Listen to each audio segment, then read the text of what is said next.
Boa tarde a todos os membros desta corte, do Ministério Público, servidores, advogados que se encontram presentes, assim como a todos aqueles que nos acompanham pela plataforma virtual do YouTube. Com essa breve saudação, é com muita honra que declaro instalados neste dia 28 de agosto de 2023 os trabalhos da 20ª Sessão Presencial de Julgamento desse Tribunal Regional Eleitoral do Paraná, fazendo anotar-se a presença dos excelentíssimos senhores julgadores, desembargador Fernando Wolff Bodziak, vice-presidente e corregedor desse tribunal, Dr. Tiago Paiva dos Santos, desembargadora Cláudia Cristina Cristofani, Dr. Júlio Jacó, Dr. Anderson Ricardo Fogaça, Dr. Guilherme Frederico Hernandes Dens. Hoje nos prestigiam com a presença os acadêmicos de Direito da Universidade Estadual de Ponta Grossa, coordenados pela professora Fabiana Patrícia Bergonhe. Gostaria de conceder a palavra ao Dr. Tiago, para que possa dar as boas-vindas. Muito obrigado, senhor presidente. Pedi esse parênteses na liturgia, que é a sessão de julgamento, apenas para fazer uma saudação às professoras Fabiana e Paola, da Universidade Estadual de Ponta Grossa, e também a todos os alunos aqui presentes. Para nós é uma grande satisfação tê-los aqui conosco. E, aproveitando inicialmente, gostaria apenas de fazer aqui a apresentação dos membros da Corte, para que vocês entendam um pouco a dinâmica do que é a sessão de julgamento. Eu sei que vocês vão ficar aqui no máximo 1 hora, na sequência farão a visita guiada pelo tribunal, mas nós temos, portanto, aqui à minha esquerda o Dr. Guilherme Dens. Ele é o membro mais novo no tribunal, por isso que ele se senta nessa posição exatamente. Temos também o Dr. Anderson Ricardo Fogaça, também os dois integram a carreira de juiz de direito na composição do TRE Paraná. Aí na sequência nós temos o Dr. Júlio Jacó, que compõe a vaga de juristas oriundos da advocacia. Também temos a desembargadora Cláudia Cristina Cristofani, desembargadora federal do Tribunal Regional Federal da 4ª Região. E eu integro também na cadeira de juristas oriundo da advocacia, sou o Tiago, o desembargador do Tribunal de Justiça, desembargador Fernando Wolff Bodziak, é também o vice-presidente e corregedor regional eleitoral. O senhor presidente, desembargador Wellington Coimbra de Moura, também é do Tribunal de Justiça e compõe a outra vaga dos embargadores estaduais nesse tribunal. À direita do senhor presidente temos a doutora Mônica Bora, que é a procuradora regional eleitoral da carreira do Ministério Público Federal e atua na corte como custos legis. E também à esquerda do presidente temos a servidora Daniele Morgado, que é a secretária judiciária do tribunal. E também, fazendo assessoria do plenário, temos aqui o Roberto, que também presta toda a assessoria para o plenário. E a advocacia sempre presente, o TRE do Paraná tem orgulho de ter uma das maiores bancas de advocacia da Justiça Eleitoral. Os advogados que atuam aqui na Corte possuem uma grande oratória, possuem um repertório jurídico muito grande, que muito valorizam o Judiciário Eleitoral paranaense, e isso é reconhecido em âmbito nacional.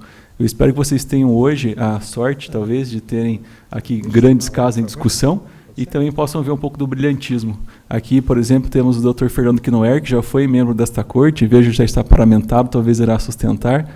Também o Dr. Leandro Rosa, que é presidente da Comissão de Direito Eleitoral da OAB Paraná, e tantos outros grandes advogados que atuam aqui junto à corte. Senhor presidente, muito obrigado, peço desculpas por esse parênteses na liturgia da corte, mas é importante para nós situarmos os acadêmicos que estão aqui assistindo nesse brilhante projeto da Escola Judiciária Eleitoral, que traz os alunos para próximo do tribunal. Muito obrigado. Eu que agradeço e desejo as boas-vindas a todos e a todas aqui presentes.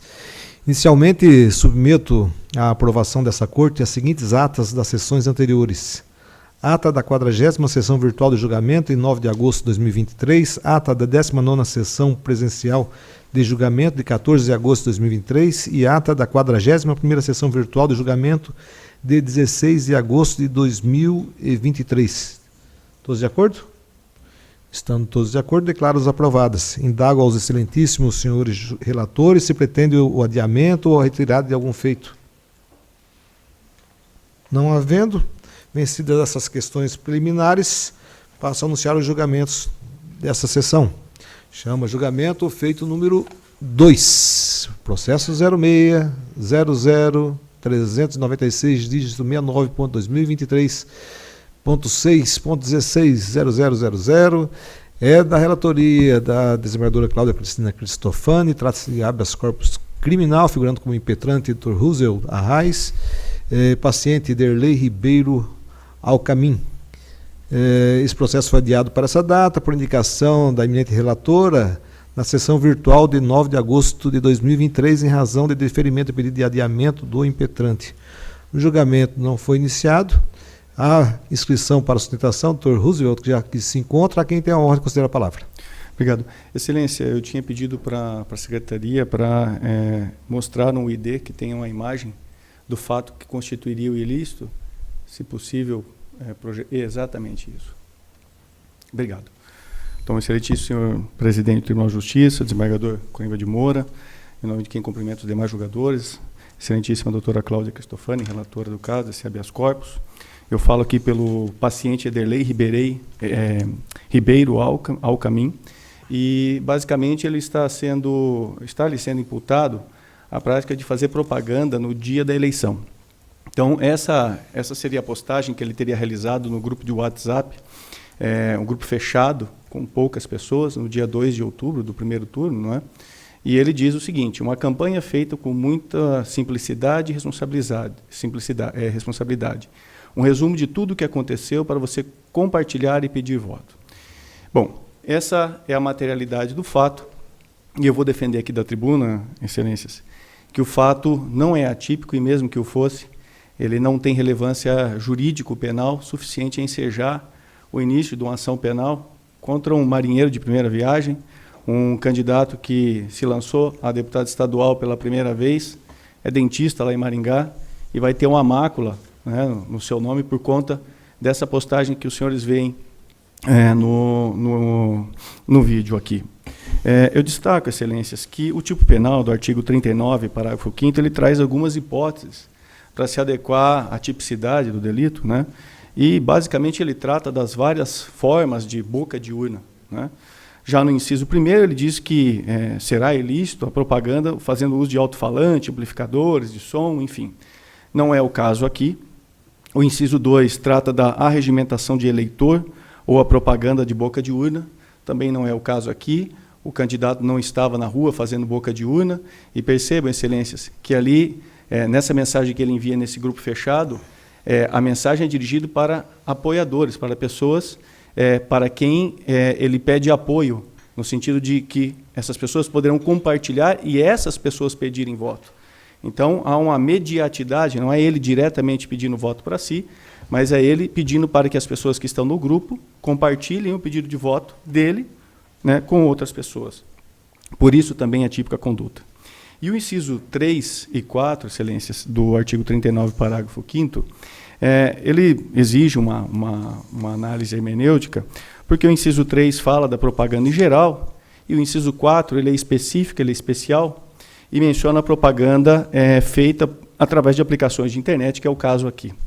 Então, no meu entender, no entender da defesa, o inciso 4, ele acaba absorvendo, por conta do princípio da especialidade, o inciso 3. E aqui eu faço um destaque muito importante, que em termos de propaganda eleitoral, ou seja, no âmbito civil eleitoral, essa conduta ela é atípica.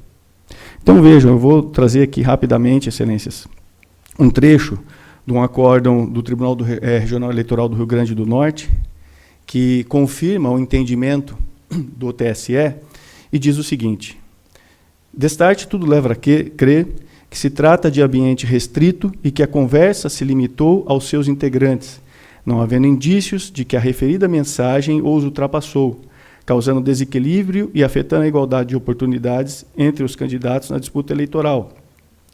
Não podendo a Justiça Eleitoral intervir nesses casos, sob pena de ferir a liberdade de expressão, direito assegurado constitucionalmente. E eu continuo. Sobre esse assunto, o Tribunal Superior Eleitoral firmou o entendimento de que as mensagens enviadas por meio de aplicativo, WhatsApp, não são abertas ao público, a exemplo de redes sociais como o Facebook e o Instagram. A comunicação é de natureza privada e fica restrita aos interlocutores ou a um grupo limitado de pessoas, como ocorreu na hipótese dos autos, o que justifica, à luz da proporcionalidade em sentido estrito, a prevalência da liberdade comunicativa ou de expressão. Excelências, se esse fato não é nenhum ilícito civil, não há razão para se considerar um fato dessa pequena dimensão como ilícito penal. Aqui aplica-se o princípio da intervenção mínima do direito penal. Se nós enveredarmos a punir um candidato como esse, por ter postado no dia da eleição uma única mensagem no grupo de WhatsApp fechado com poucas pessoas, a Justiça Eleitoral, na próxima eleição, que é a eleição municipal, vai estar abarrotada de ações penais por conta de um ilícito de pequena significância. Então, o fato nem é típico, e mesmo que o fosse, ele não tem relevância. Desculpe, eu estou um pouco gripado, estou um pouco de falta de ar. Portanto, continuando aqui, além do fato de ser atípico em termos formais, ainda que fosse o caso de considerá-lo típico, né, formalmente, que houvesse dolo no compartilhamento dessa mensagem, o fato não é materialmente típico, ou seja, não há relevância jurídica suficiente a ensejar a punição desse senhor, como eu disse, um dentista lá em Maringá, marinheiro de primeira viagem. São essas as minhas considerações, desembargador-presidente, excelentíssima doutora relatora. Obrigado, doutor Roosevelt. Indago da eminente relatora, se está em condições de proferir seu voto? Então, senhor presidente, eu até gostaria de dizer uma boa tarde a todos. Gostamos de ouvir o doutor falando da tribuna, meus parabéns pela fala, mas não foi juntado um vídeo junto com essa mensagem? Sim, foi juntado um vídeo, aí dependeria da pessoa abrir o vídeo para acessá-lo. Aí aparece as imagens dele com outras pessoas. No fim da mensagem, tem lá a informação de que ele é candidato, enfim, né? Porque não foi só, então, essa mensagem, como o senhor falou, uma campanha feita com muita simplicidade e responsabilidade, um resumo, daí ele fala um resumo de tudo que aconteceu para você compartilhar e pedir voto. E depois tem um vídeo, que seria esse o resumo. Então, não é só a mensagem, tem o vídeo. A mensagem, tem a mensagem escrita e logo, junto com a mesma mensagem, tem o vídeo. É que eu não sei se o senhor falou do vídeo ou só falou da mensagem, não. Eu estou mencionando os dois conjuntamente.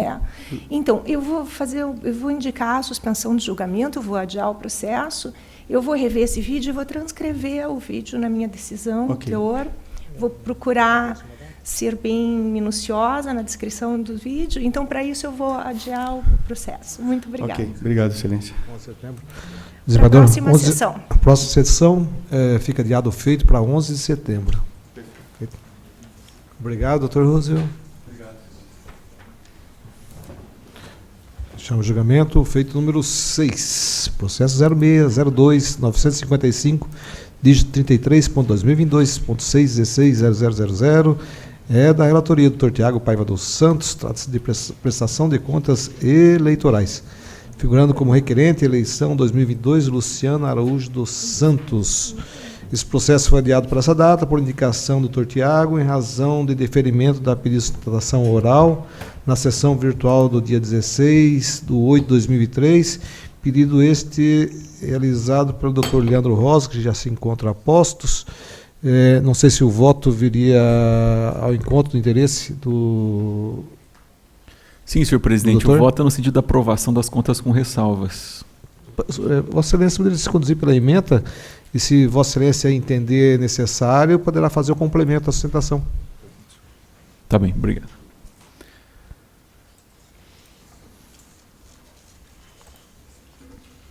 Vamos lá, o acórdão está assim ementado, senhor presidente. Subementa 1. A arrecadação de receitas estimáveis sem emissão de recibo eleitoral, quando atinentes a serviços contábeis e jurídicos custeados pelo partido político, não configuram irregularidade, haja vista que o próprio registro dessa doação não é obrigatório, segundo inteligência do artigo 20 da Resolução 23.607, de 2019, do TSE. 2. A arrecadação de receitas estimáveis sem emissão de recibo eleitoral, quando atinentes a material de propaganda custeados pelo partido político, deve ser objeto de emissão oportuna de recibo eleitoral, ressalvada a hipótese não demonstrada no caso concreto, de que se trata de uso comum de material de propaganda. Inteligência do artigo 7, inciso 1, e parágrafos 4º e 6º, e inciso 2, da Resolução 23.607. 3. Valor da regularidade em percentual baixo, que aqui é 5,9%, possibilitando a aplicação dos princípios da proporcionalidade e da razoabilidade, enseja a anotação de ressalvas. Contas, portanto, aprovadas com ressalvas. Este é o voto. Obrigado, doutor Tiago. Indago do eminente advogado se pretende fazer alguma complementação ou coloca em votação. Declino, senhor presidente. E assim sendo, o eminente relator está conduzindo seu voto no sentido de aprovar com ressalvas as contas de Luciano Araújo dos Santos relativas às eleições de 2022, voto este que está em discussão. Todos de acordo? É o resultado que fica proclamado a unanimidade de votos. Muito obrigado, doutor Leandro. Chama a julgamento o feito número 7, processo 06.00029, dígito 31, ponto 2022.616.0016, é da relatoria, doutora Cláudia Cristina Cristofani, trata-se de recurso eleitoral, figurando como recorrentes Patriota Castro Emerson Fadel Gobo, recorrido juízo da 16ª Zona Eleitoral de Castro. Esse processo foi adiado para essa data por indicação da eminente relatora, desembargadora Cláudia Cristina Cristofani, em razão de deferimento de pedido de sustentação oral em sessão virtual de 16 de agosto de 2023. Pois não? É comigo?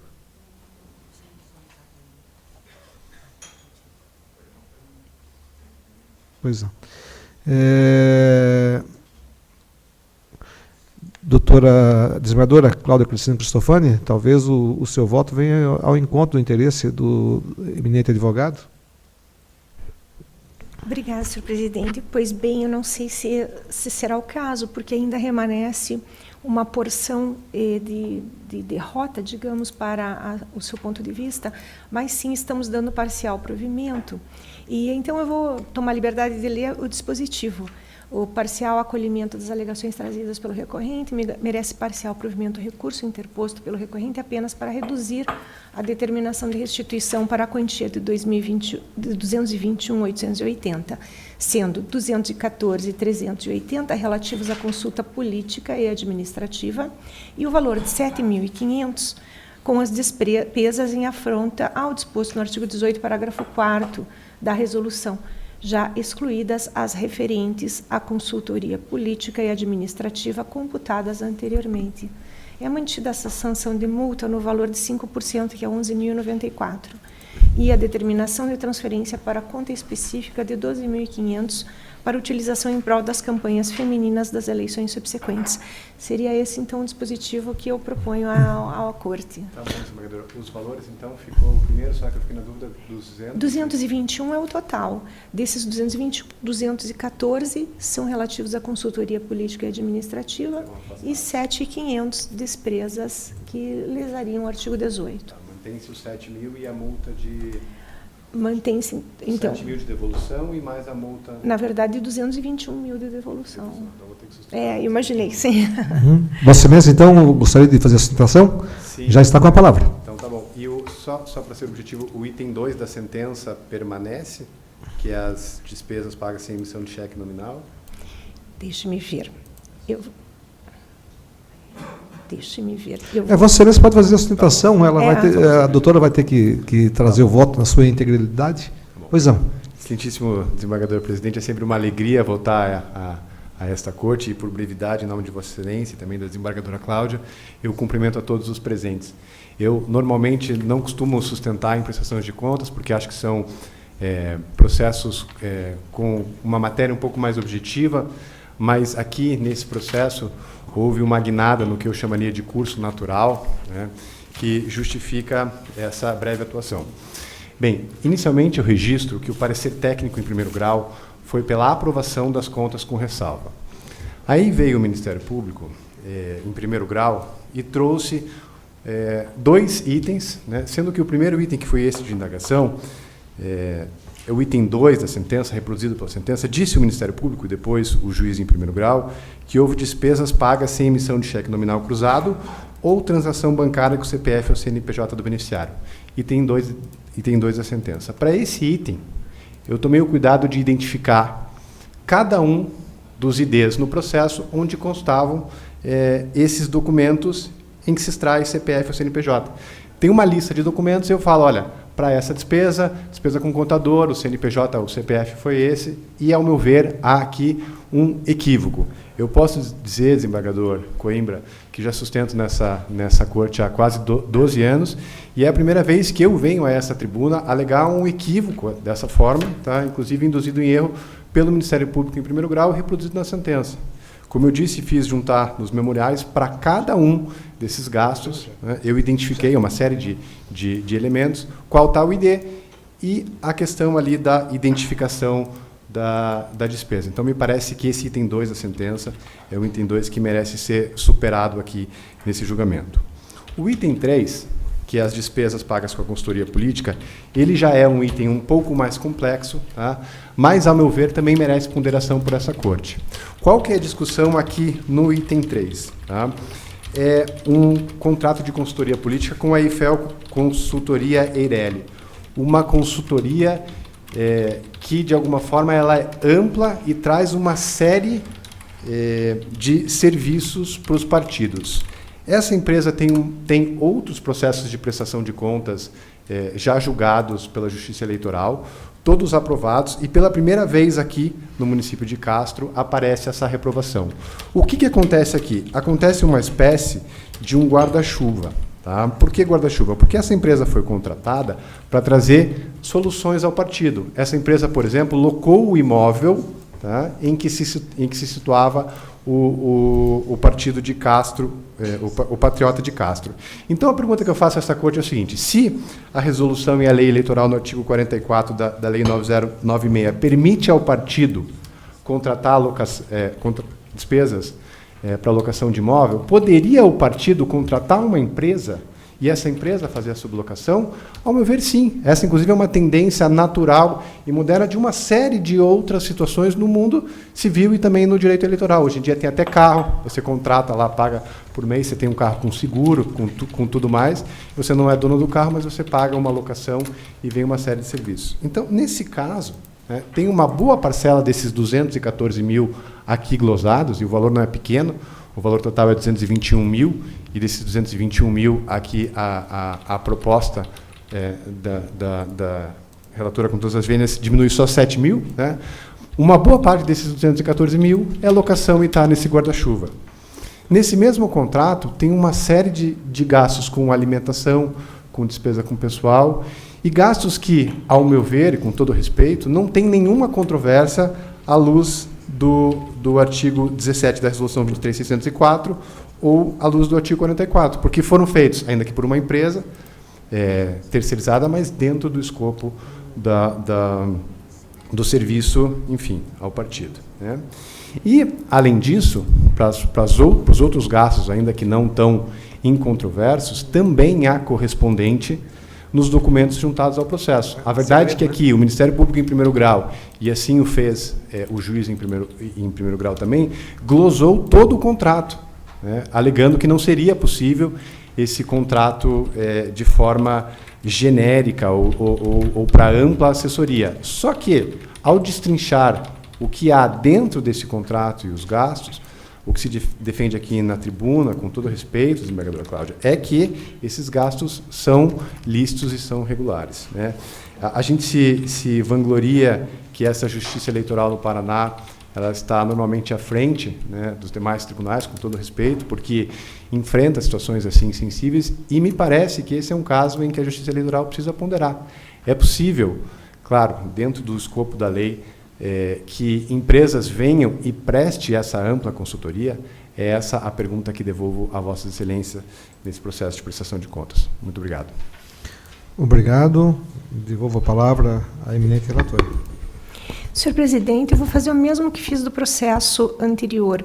Eu não verifiquei comprovação dessa terceirização nos autos. Mencionei no voto que a jurisprudência do TSE entende que a apresentação dessas notas fiscais e relatórios, contendo apenas descrições genéricas e sem detalhamento, não seriam suscetíveis, né, de aprovação, mas eu vou reanalisar essa questão e trago o processo na próxima pauta. Perfeito. Então, fica adiado para o dia 11. É 11, né? no dia 11, com vista à desembargadora Cláudia. Obrigado, doutor. Chama a julgamento o feito número 9. Processo 06.00.318, dígito 68.2020.616.0004. É da relatoria, doutor Tiago Paiva dos Santos, figurando como recorrentes Tiago de Souza Bagatim, Ana Júlia Pires Ribeiro, recorrido Éder Fabiano Borges Adão, e Partido Social Democrático. O julgamento ainda não foi iniciado, é um feito que tramita em segredo de justiça, indagaria dos eminentes advogados e da relatoria, se nós podemos suspender o segredo de justiça? Senhor presidente, nós temos entendido que a AIME tramita em segredo, mas os julgamentos são públicos. Então eu voto neste caso para que o julgamento seja público, tal como é a preferência constitucional. Perfeito. Estão de acordo? Sim. Perfeito. E assim sendo, temos pedido de inscrição. O Dr. Milton já se encontra a postos, a quem tem a honra de conceder a palavra.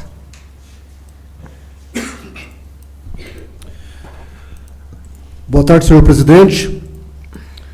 Cumprimentando Vossa Excelência, cumprimento as demais autoridades. Boa tarde, servidores, servidoras, doutor Fernando, na pessoa de quem cumprimento colegas advogadas e advogados, e demais que nos assistem de forma presencial ou virtual. Farei um breve resumo do caso, no primeiro momento, para em seguida defender a tese recursal. Éder Borges, ora recorrido, foi candidato a vereador em Curitiba em 2016, não tendo prestado contas de campanha, mesmo após ter sido intimado pessoalmente para tanto, de forma que suas contas foram julgadas como não prestadas. Não se trata de julgamento como não prestadas por falta de procuração, por exemplo. Não. As contas, de fato, não foram prestadas pelo candidato. Com isso, Éder Borges ficou sem certidão de quitação eleitoral no período de 1º de janeiro de 2017 a 31 de dezembro de 2020. Em 2018, Éder Borges fez um pedido de regularização dessa omissão de contas, o que foi julgado procedente. No entanto, tal fato não lhe dava direito à certidão de quitação eleitoral. Ele chegou a pedir essa certidão de quitação, o que foi negado pelo juízo de primeiro grau, motivando, então, a impetração de um mandado de segurança nessa corte, relatado pelo Dr. Roberto Davornaro, que não foi sequer conhecido, porque, de fato, a não prestação de contas impede a obtenção de certidão de quitação eleitoral pelo período do mandato, 17, 18, 19 e 20.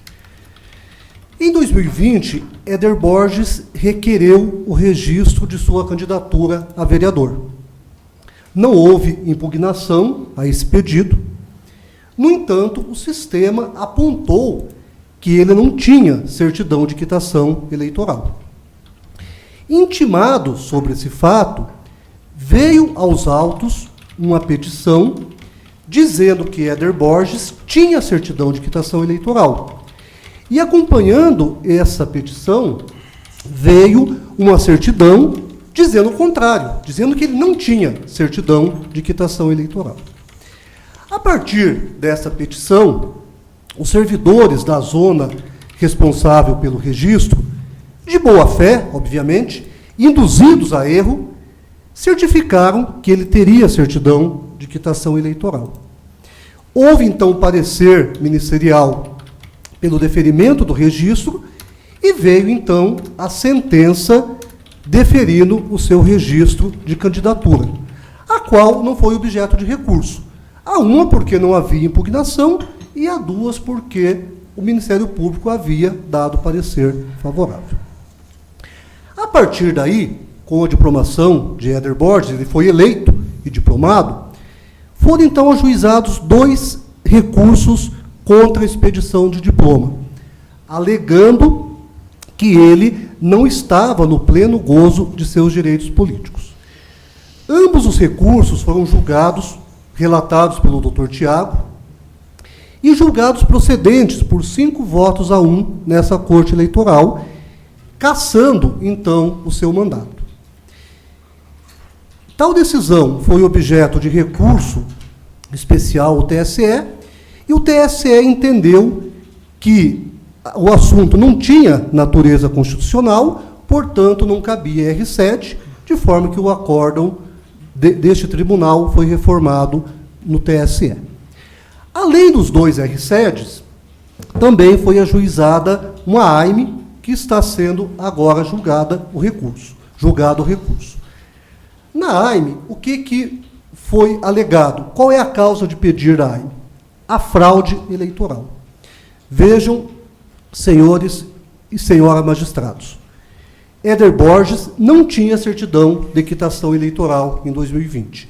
Este fato é incontroverso. Sabia disso porque havia ajuizado anteriormente, neste tribunal, um mandado de segurança buscando a certidão de quitação eleitoral, mandado de segurança esse que não foi sequer conhecido.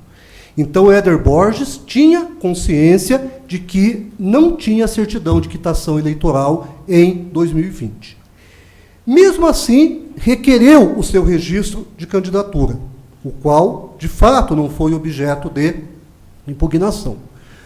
Porém, quando instado a se manifestar sobre a ausência de certidão de quitação eleitoral, juntou aos autos uma certidão dizendo que ele não estava quite com a Justiça Eleitoral, porém acompanhado de uma petição dizendo o contrário, que ele estava quite.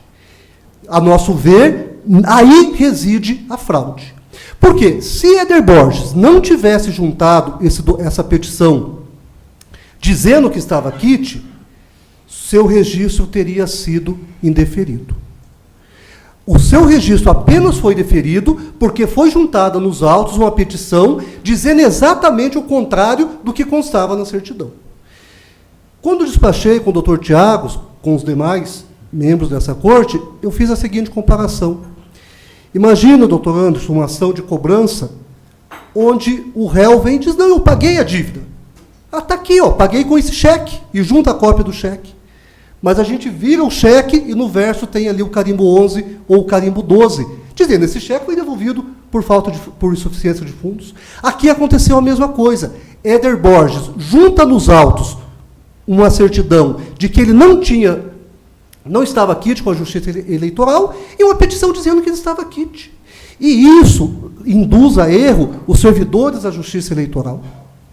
Induz a erro o Ministério Público em primeiro grau, induz a erro o juiz eleitoral que defere esse registro.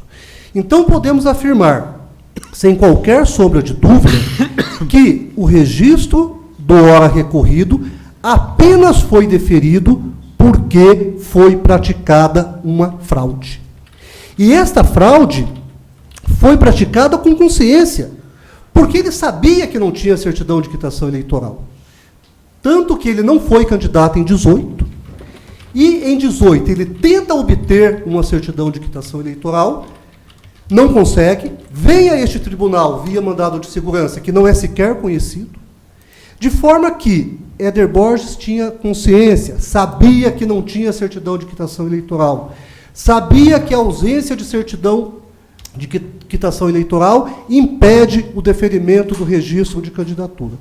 Mesmo assim, requereu o seu pedido, o que, a princípio, é um direito do candidato. No entanto, mesmo não tendo havido impugnação ao registro, houve apontamento pela Justiça Eleitoral de que lhe faltava a certidão de quitação. E, ao se manifestar, comete-se a fraude. Não estou dizendo aqui que o pedido é uma fraude em si, um pedido é um direito do candidato. Mas, quando ele é provocado a se manifestar, ele pratica a fraude. Junta um documento dizendo A e junta uma petição dizendo não há, e conseguiu êxito nesse seu intento. Conseguiu induzir a erro os servidores da Justiça Eleitoral, o Ministério Público Eleitoral, o juízo eleitoral. Então, este é a causa de pedir. O juízo de primeiro grau entendeu contrariamente, entendeu que não houve fraude. Com todo respeito, nós sustentamos assim, que houve fraude na juntada dessa certidão de não quitação eleitoral, acompanhada de uma petição dizendo que havia a quitação eleitoral. Portanto, o seu mandato foi obtido mediante fraude. Não na captação do voto, mas no próprio registro, o que, a nosso ver, é ainda pior. Repito, a obtenção do registro de candidatura pelo ora recorrido só foi possível por conta de uma fraude praticada no momento em que se junta a petição e a certidão antes referida. Portanto, se o registro foi obtido de forma fraudulenta, deve ser cassado o seu registro, deve ser cassado o seu mandato. É isso que aqui defendemos, é isso que aqui pedimos. O provimento do presente recurso para que se casse o mandato do ora recorrido e, considerando que eventual recurso a ser interposto não tem efeito suspensivo, requer-se também a determinação para cumprimento imediato da decisão aqui proferida. Muito obrigado. Obrigado, doutor Milton. Agora, em nome do recorrido, com a palavra, o doutor Knorr. Excelentíssimo desembargador presidente, excelentíssimos magistrados integrantes deste egrégio Tribunal Regional Eleitoral, excelentíssima procuradora regional eleitoral, excelentíssima secretária judiciária, o colega que me precedeu, ele, além de potencializar os efeitos de uma petição, e destaque-se já de pronto, a petição não é feita pela parte, a petição é feita por advogados. A parte não responde pelo que faz o advogado, o contrário talvez possa acontecer, mas a parte não responde pelo que faz um profissional. Mas eu não vou começar por este aspecto, eu vou começar por um aspecto que não foi abordado na sustentação, e entrevejo razão nisso, que é justamente um aspecto formal. Foi muito bem destacado na sustentação que está-se a tratar de registro de candidatura.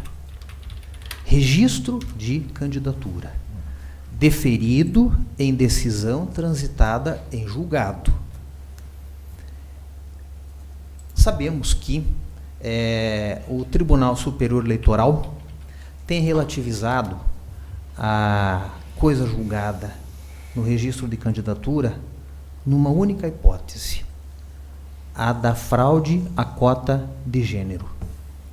É a única hipótese em que o Tribunal Superior Eleitoral tem admitido discussão de matéria infraconstitucional ao argumento de uma suposta fraude após o registro de candidatura, sem haver fato superveniente ao longo do período eleitoral, pós-eleição, pós-diplomação, inclusive, é a única hipótese.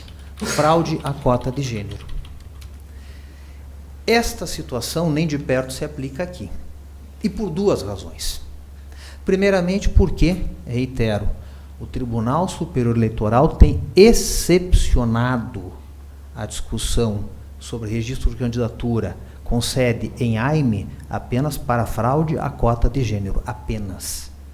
É regra de hermenêutica que exceções, para permanecerem exceções, são interpretadas de forma restrita, jamais ampliativa. Portanto, não se parte de uma exceção, que é a discussão em AIME, de fraude à cota de gênero, para estendê-la a ponto de alcançar uma discussão que ficou restrita, prestação de contas, ao registro de candidatura, que, reitero, não foi impugnado e foi deferido em decisão transitada em julgado. A AIME não tem efeitos rescisórios de outra decisão da Justiça Eleitoral, ela não é uma ação rescisória, e sabemos que a ação rescisória tem um cabimento restritíssimo no processo eleitoral, mas ela não é uma ação que tenha eficácia rescisória de decisão transitada em julgado no deferimento de registro de candidatura. Mas eu dizia, há duas razões pelas quais não se discute, ou não cabe discutir aqui, em AIME, algo que ocorreu no registro de candidatura. A primeira é esta, porque não se estende uma exceção, já que o TSE, apenas de forma excepcional, tem admitido a AIME para questionamento de fraude à cota de gênero, no que diz respeito ao registro de candidatura. Mas há uma segunda razão pela qual também não se admite esta discussão neste instrumento processual da AIME, que é justamente o acórdão proferido pelo Tribunal Superior Eleitoral, no caso exatamente do recorrido, Éder Fabiano Borges Adão. E como decidiu o Tribunal Superior Eleitoral em setembro do ano passado, em acórdão cuja redação ficou a cargo do ministro Alexandre de Moraes. Decidiu o Tribunal Superior Eleitoral, no recede 318-33/2020, o seguinte, aspas, embora se trate de requisito para o pleno gozo dos direitos políticos, artigo 14, parágrafo 3º, 2 da Constituição Federal, a exigência de quitação eleitoral é prevista somente no artigo 11, parágrafo 1º, 6 da Lei 9.504 de 97, diz o ministro Alexandre de Moraes, de modo que a matéria assume natureza meramente infraconstitucional. Continua, ministro. Isso porque, conforme a jurisprudência desta Corte, o artigo 14, parágrafo 3º da Constituição Federal, constitui norma de eficácia contida, cuja redação, abre aspas, remete à lei à definição dos conceitos de condições de elegibilidade nele arrolados, entre os quais aquele disposto no inciso 2, referente ao pleno gozo dos direitos políticos, e aqui o ministro Alexandre de Moraes cita um acórdão relatado pelo ministro Félix Fischer, quando compôs o Tribunal Superior Eleitoral, no agravo em recurso especial 31269. Continua o ministro Alexandre de Moraes. No mesmo sentido, decidiu o Supremo Tribunal Federal em sede de repercussão geral. E cita aqui um precedente relatado pelo ministro Ricardo Lewandowski. Aspas. A controvérsia sobre a necessidade de serem aprovadas as contas de campanha para obtenção de certidão de quitação eleitoral é matéria infraconstitucional. Agravo regimental, no agravo em recurso eleitoral, 751.369. E uma decisão bem mais próxima, de agosto de 2022, também citada pelo ministro Alexandre de Moraes, nessa decisão do recede de Éder, interposto perante o Tribunal Superior Eleitoral, ministro Mauro Campbell Marques, quando concluiu: a ausência de quitação eleitoral consiste em matéria de natureza infraconstitucional e, como tal, só poderia ser objeto de recede se fosse superveniente ao registro de candidatura, o que, contudo, não é a hipótese dos autos, pois abrange a matéria pré-existente referente às contas do pleito de 2018. É exatamente o caso. A discussão ficou restrita ao registro de candidatura. Se havia ou não certidão de quitação eleitoral, matéria infraconstitucional. Se fosse constitucional, e por isso a minha insistência, poderia ser levantada em AIME. É infraconstitucional, disse o TSE, disse, inclusive, o Supremo Tribunal Federal. E aplica-se, portanto, de forma direta o artigo 11, parágrafo 10 da Lei 9.504, quando diz que as condições de elegibilidade e as causas de inelegibilidade devem ser aferidas no momento da formalização do pedido de registro de candidatura, ressalvadas as alterações fáticas supervenientes, e não houve. A situação permaneceu lá, restrita ao registro de candidatura. Portanto, precluiu a discussão sobre o registro de candidatura de Éder Fabiano Borges Adão.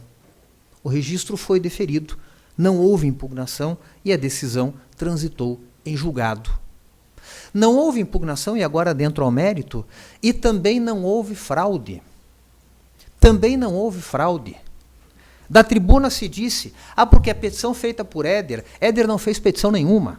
Foi seu advogado à época quem fez uma petição, juntando os documentos que foram pedidos para a regularidade do registro de candidatura. E aqui faço questão de destacar a sequência desta análise feita pela Justiça Eleitoral sobre o pedido de registro de candidatura.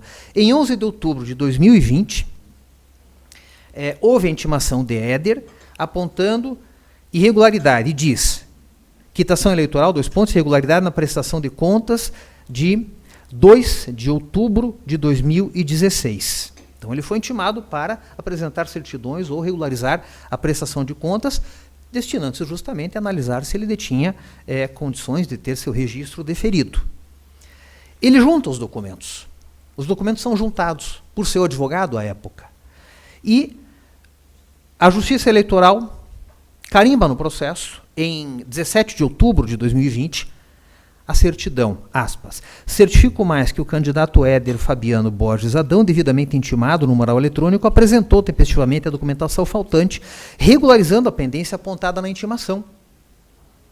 O Ministério Público, o feito vai ao Ministério Público para parecer, e o Ministério Público diz no parecer, aspas, compulsando os autos, infere-se terem sido apresentados todos os documentos e informações exigidos como condição de registrabilidade previstos na Constituição Federal e na Lei 9.504/97, isto é, a comprovação da nacionalidade brasileira, idade superior a 18 anos, domicílio eleitoral, pleno gozo de direitos políticos, inscrição e irregularidade perante a Justiça Eleitoral e filiação partidária. E diz mais o Ministério Público, de idêntica maneira, a partir de pesquisas realizadas por este agente ministerial junto aos bancos de dados a que tem acesso, não foram encontradas causas de inelegibilidade constitucionais e infraconstitucionais, e, sendo assim, por tais razões, manifesta-se o Ministério Público Eleitoral pelo deferimento do pedido de registro de candidatura para que Éder Fabiano Borges Adão seja considerado habilitado.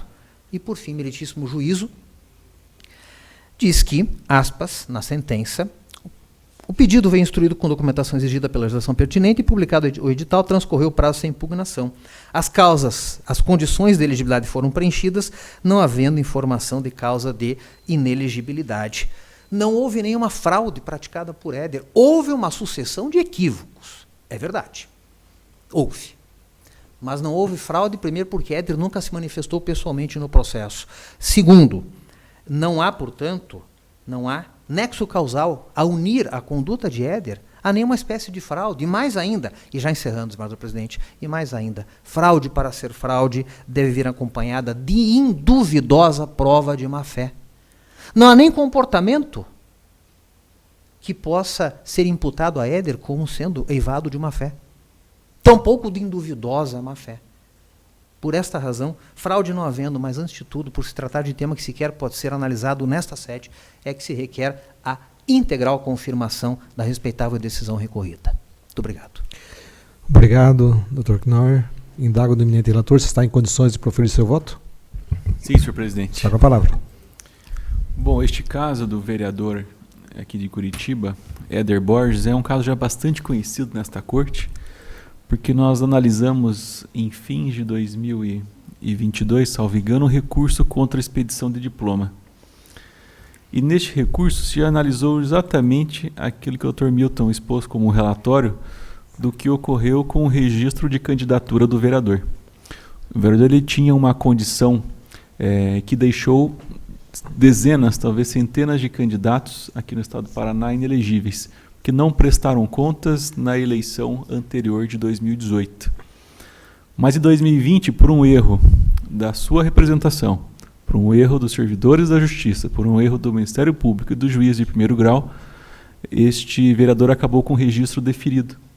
E após o trânsito julgado desse registro, então esta corte decidiu no recurso contra a expedição de diploma que o vereador não tinha os direitos políticos na sua plenitude, por isso resolveu por cassar o diploma daquele candidato, já empossado, diga-se.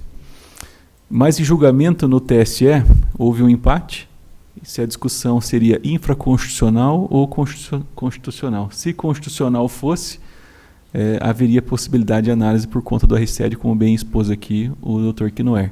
Mas se infraconstitucional, a matéria já estaria preclusa e ele estaria, portanto, com o mandato mesmo nessas condições. O TSE, então, com o voto de desempate do eminente ministro-presidente, decidiu que a questão era infraconstitucional e manteve o diploma.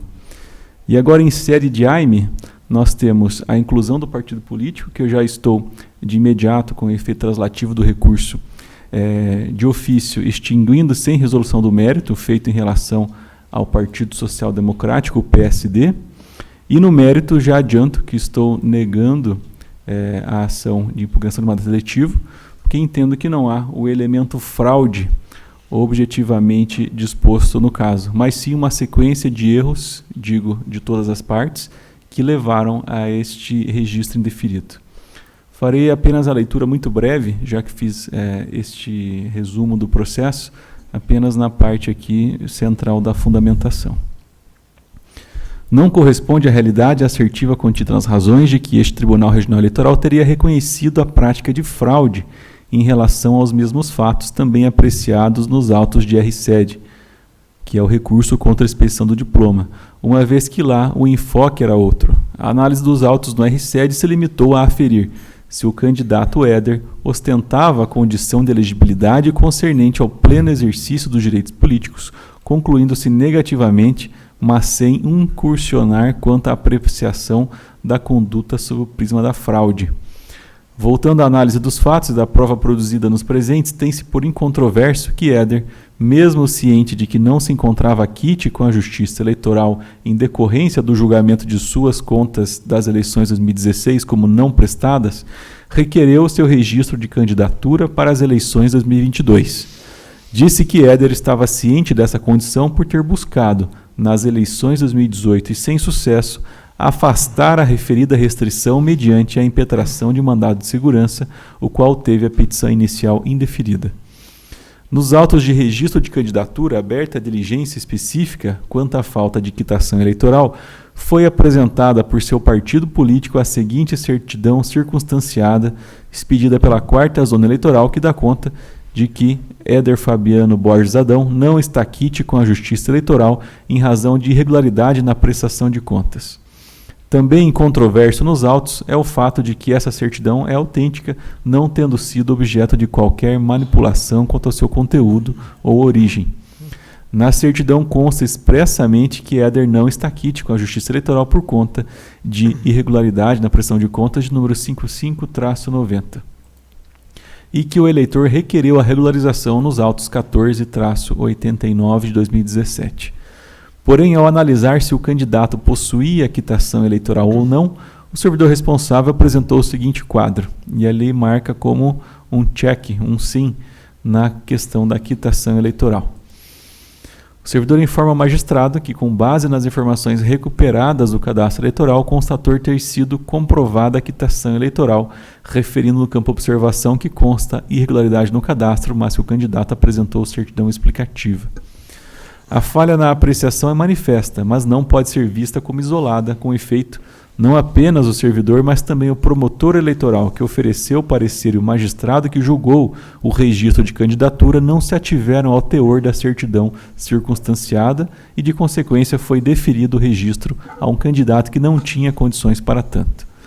Os recorrentes buscam, no entanto, afirmar que essa falha na apreciação foi induzida pelo partido, caracterizando a fraude, uma vez que a petição que encaminhou a certidão possuía o seguinte teor: requerer, abre aspas aqui, requerer a juntada de certidão comprobatória da quitação eleitoral do candidato Éder, a fim de demonstrar regularização da sua prestação de contas de 2016. Fecha aspas, e a petição está assinada por advogado. Na ótica dos recorrentes, ao referir no texto da petição que estava juntando certidão comprobatória da quitação eleitoral, o PSD Curitiba teria induzido o juízo em erro. A tese poderia destoar mais da realidade. Não poderia destoar mais da realidade. Dos requerimentos de registro de candidatura, a todo momento são realizadas diligências pelos mais diferentes motivos, requisitando-se dos candidatos prova de quitação eleitoral, filiação partidária, desincompatibilização, dentre outras situações que caracterizam condições de elegibilidade ou não e na incursão em causas de inelegibilidade. Nas respostas, invariavelmente, partidos e candidatos afirmam estar trazendo a prova requerida, ainda que se tratem de documentos sabiamente insuficientes ou já rejeitados anteriormente. Qualificar essas respostas como fraude ou mesmo como tentativa de induzirem o juízo em erro demanda que se alargue o conceito desse instituto, que não é admissível.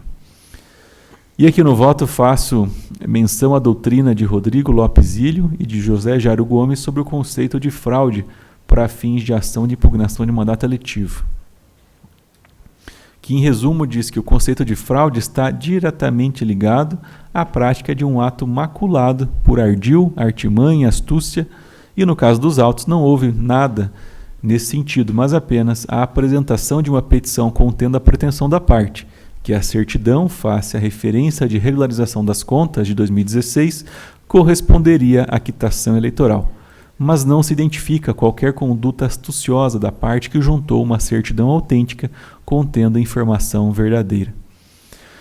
O que ocorreu, como dito, foi uma falha na apreciação da documentação apresentada, a qual somente se pode atribuir à própria Justiça Eleitoral, não havendo sequer vestígio dos presentes autos de conduta atribuível ao candidato ou ao seu partido, que possa configurar a fraude nos termos do artigo 14, parágrafo 10º da Constituição Federal.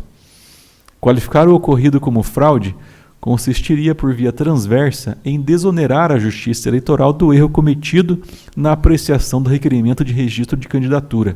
Erro esse que chegou a ser investigado pelo Ministério Público Eleitoral, que descartou tivesse sido fruto de fraude por parte dos agentes públicos, arquivando a notícia de fato instaurada para a apuração. Anote-se, a título de obter dictum, que a presente decisão se limita a afastar a pretendida caracterização de fraude, apta a macular o processo eleitoral e, com isso, atrair as sanções atinentes à impugnação de mandato eletivo, mas não chancela o comportamento processual do corpo jurídico que representou o partido e, por extensão, o então candidato Éder nos autos de registro de candidatura. Observa-se que essa forma de atuação, pela qual a parte peticiona informando ao juízo que está juntando a comprovação de fatos, estados, condições ou circunstâncias, mas as peças que a instruem à manifestação nem de longe comprovam o alegado, destoa significativamente dos deveres da lealdade processual, da boa-fé e da cooperação que norteiam o processo civil brasileiro, ao menos desde o advento do Código de Processo Civil, instituído pela Lei nº 13.105 de 2015. Em especial, não foi atendida pela parte naqueles autos a previsão contida no inciso 1 do artigo 77 do Código de Processo Civil, segundo a qual é dever das partes expor os fatos em juízo conforme a verdade, sendo certo que não era a verdade a informação contida na petição de encaminhamento da certidão, de vez que esta afirmava a ausência de quitação, e a petição referia-se de que a certidão comprovatória da quitação eleitoral. Esse proceder, que infelizmente é altamente difundido na prática, somente poderia render eventuais sanções de índole processual naqueles autos de registro de candidatura, não ostentando, a meu juízo, a gravidade necessária para a configuração de fraude, razão pela qual o recurso não merece provimento. Senhor Presidente, portanto, sintetizando as considerações expendidas com êxito do recurso e de ofício, extingo o processo em resolução do mérito em relação ao Partido Social Democrático de Curitiba, face a sua manifesta ilegitimidade passiva e, no mérito, nego-lhe provimento. Obrigado, Dr. Tiago, que está conduzindo seu voto no sentido de conhecer do recurso para extinguir o feito sem resolução de mérito em relação ao Partido Social Democrático de Curitiba e negar-lhe provimento, voto este que está em discussão. Todos de acordo? É o resultado que fica proclamado a unanimidade de votos. Muito obrigado, doutor Fernando e doutor Milton. Obrigado. Boa sessão a todos.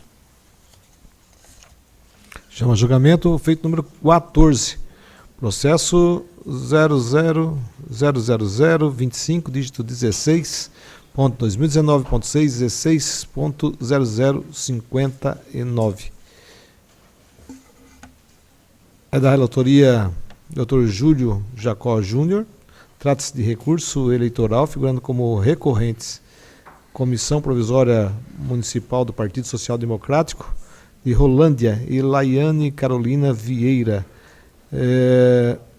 Alex Santana e José de Paula Martins e João Maria Santana. Recorrido o juízo da 59ª Zona Eleitoral de Rolândia.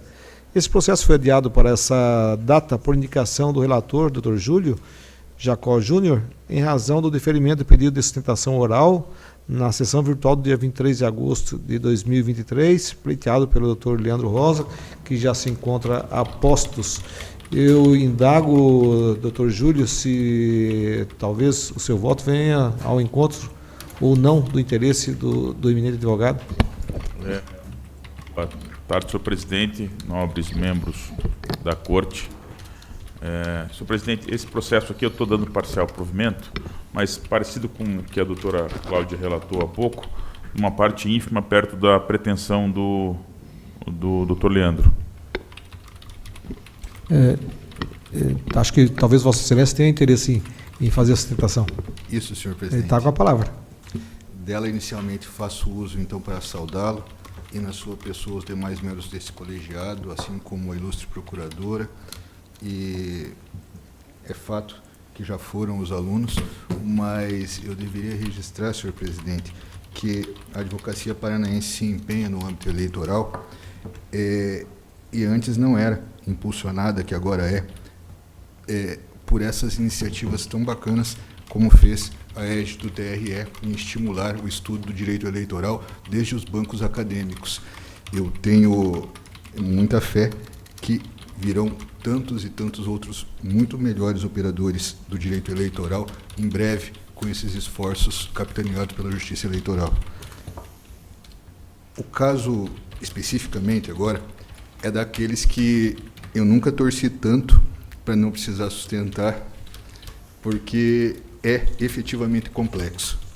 Eu não participei de toda a tramitação dele, senhor presidente, mas o fato, eminentes jogadores, é que se trata de prestação de contas anual, exercício de 2018, e lá em Rolândia houve condenação à devolução de mais de R$270 mil.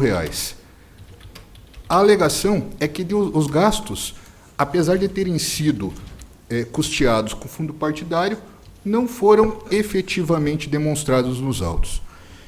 Eu tenho uma gama grande de documentos que estão aportados aos autos, mas, especificamente no que acho que merece destaque, devo dizer que incomoda, pelo menos ao exercício da advocacia, que uma preliminar aí não tenha sido, lá na origem, já tornada desnecessária pela resposta direta aos embargos de declaração que foram opostos.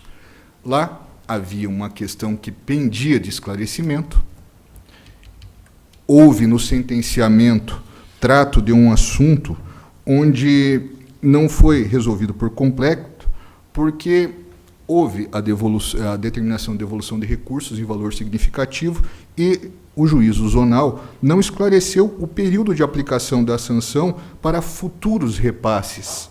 E, ao tratar dessa matéria, inclusive, fez uma confusão, pensando que se tratava de impor prazo para que ocorresse o pagamento integral da obrigação, o que não é o escopo da norma. Para que houvesse pronunciamento lá na origem, houve oposição de embargo de declaração, mas essa matéria não foi enfrentada.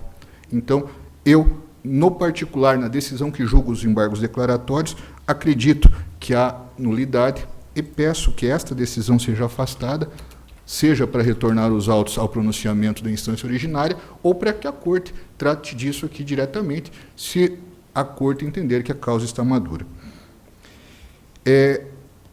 Aqui, quanto ao mérito, há várias despesas que foram consideradas não comprovadas. Mas, excelências, no mínimo 3, eu peço especial atenção, porque a mim parece que houve rigor excessivo.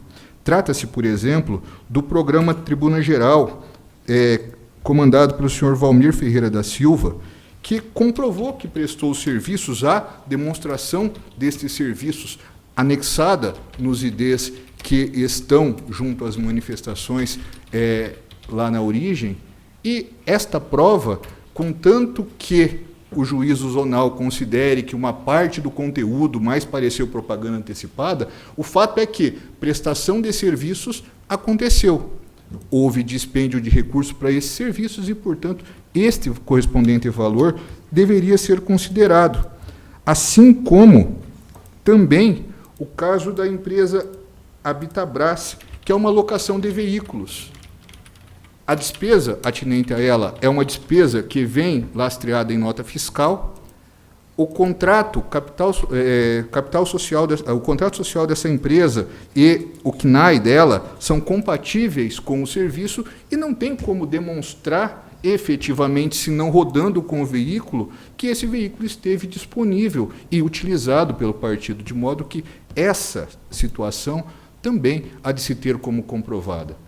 E aqui, por igual, há o trabalho de um colega advogado, o escritório Zanuto Advogados, que prestou serviços de assessoria e consultoria, estes espalhados e decorrentes de orientação aos trabalhos vinculados àquela região de Maringá e de Rolândia.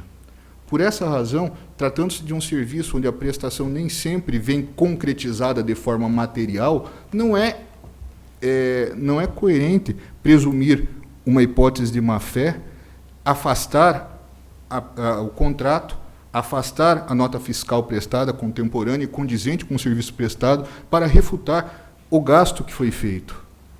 Essa matéria, inclusive, não foi, a seu tempo e modo, impugnado por ninguém, não há indício de que tenha havido algum tipo de coisa errada a esse respeito. E, excelências, já vendo que o tempo está se extinguindo, eu devo dizer que aqui o ponto central do que venho a sustentar é, na verdade, o que defendo agora, a partir do que foi imposto como solidariedade. É que, vejam, Vossas Excelências, foi determinada a devolução de mais de R$270 mil. Acontece que esta obrigação de devolução, Sua Excelência determinou a instância partidária municipal, que recebeu o dinheiro, mas também determinou que essa obrigação fosse colocada para notificação das instâncias superiores e ainda aos dirigentes partidários.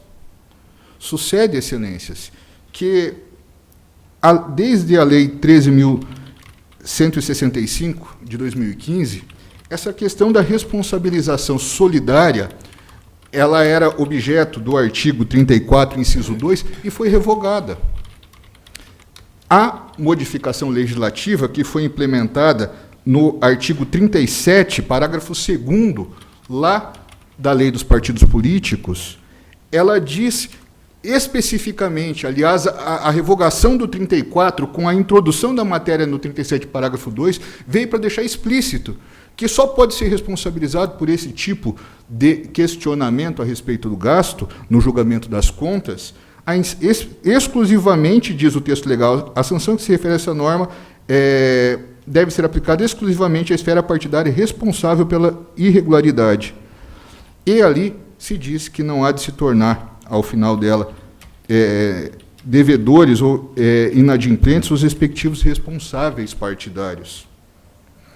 Excelências, além disso, lá na época vigia a resolução 23.546 de 2017, que depois foi modificada pela 23.604 de 2019.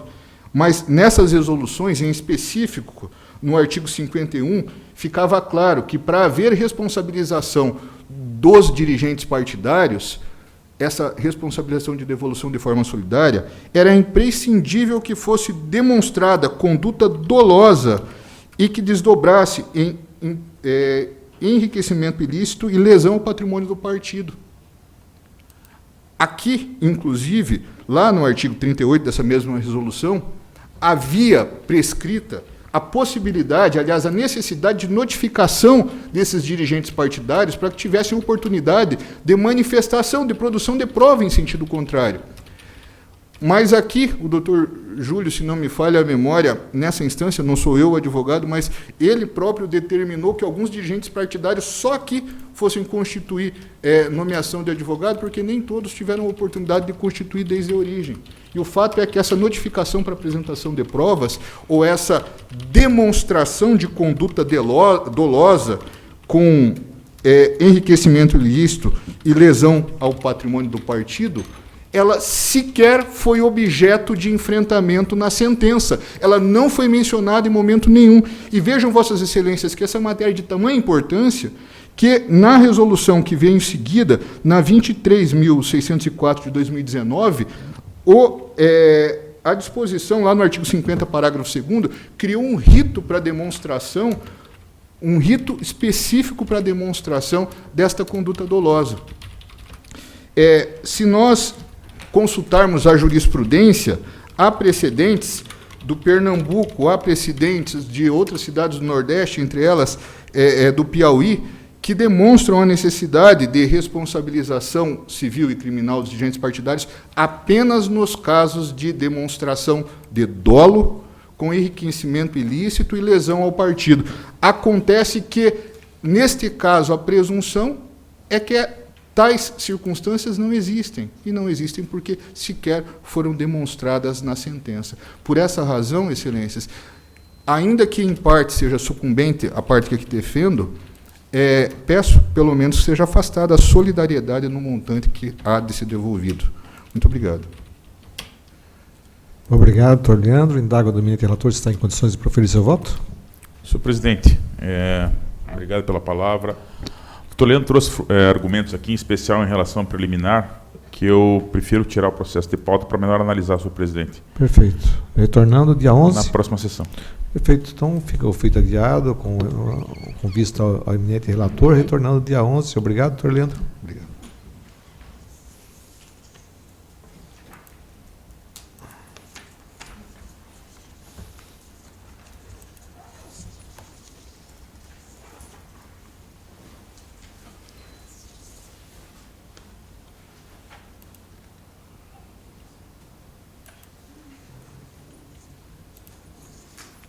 É o 3 agora, né?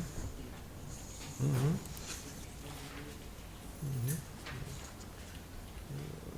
O 1 já fizemos, né? Então, chamo a julgamento os feitos número 3 e número 4. Feitos esses que devem ser julgados em segredo de justiça, já pedindo à assessoria que tome as providências necessárias para tanto.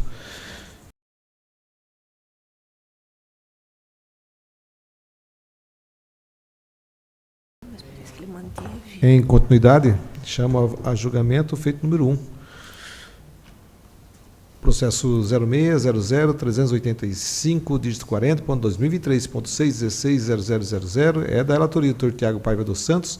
Trata-se de habeas corpus criminal, figurando como impetrante Sueli Tomoko Ando, paciente Geraldo Iene Celso Ribeiro dos Santos, impetrado juízo da 106 Zona Eleitoral de Cândido de Abreu.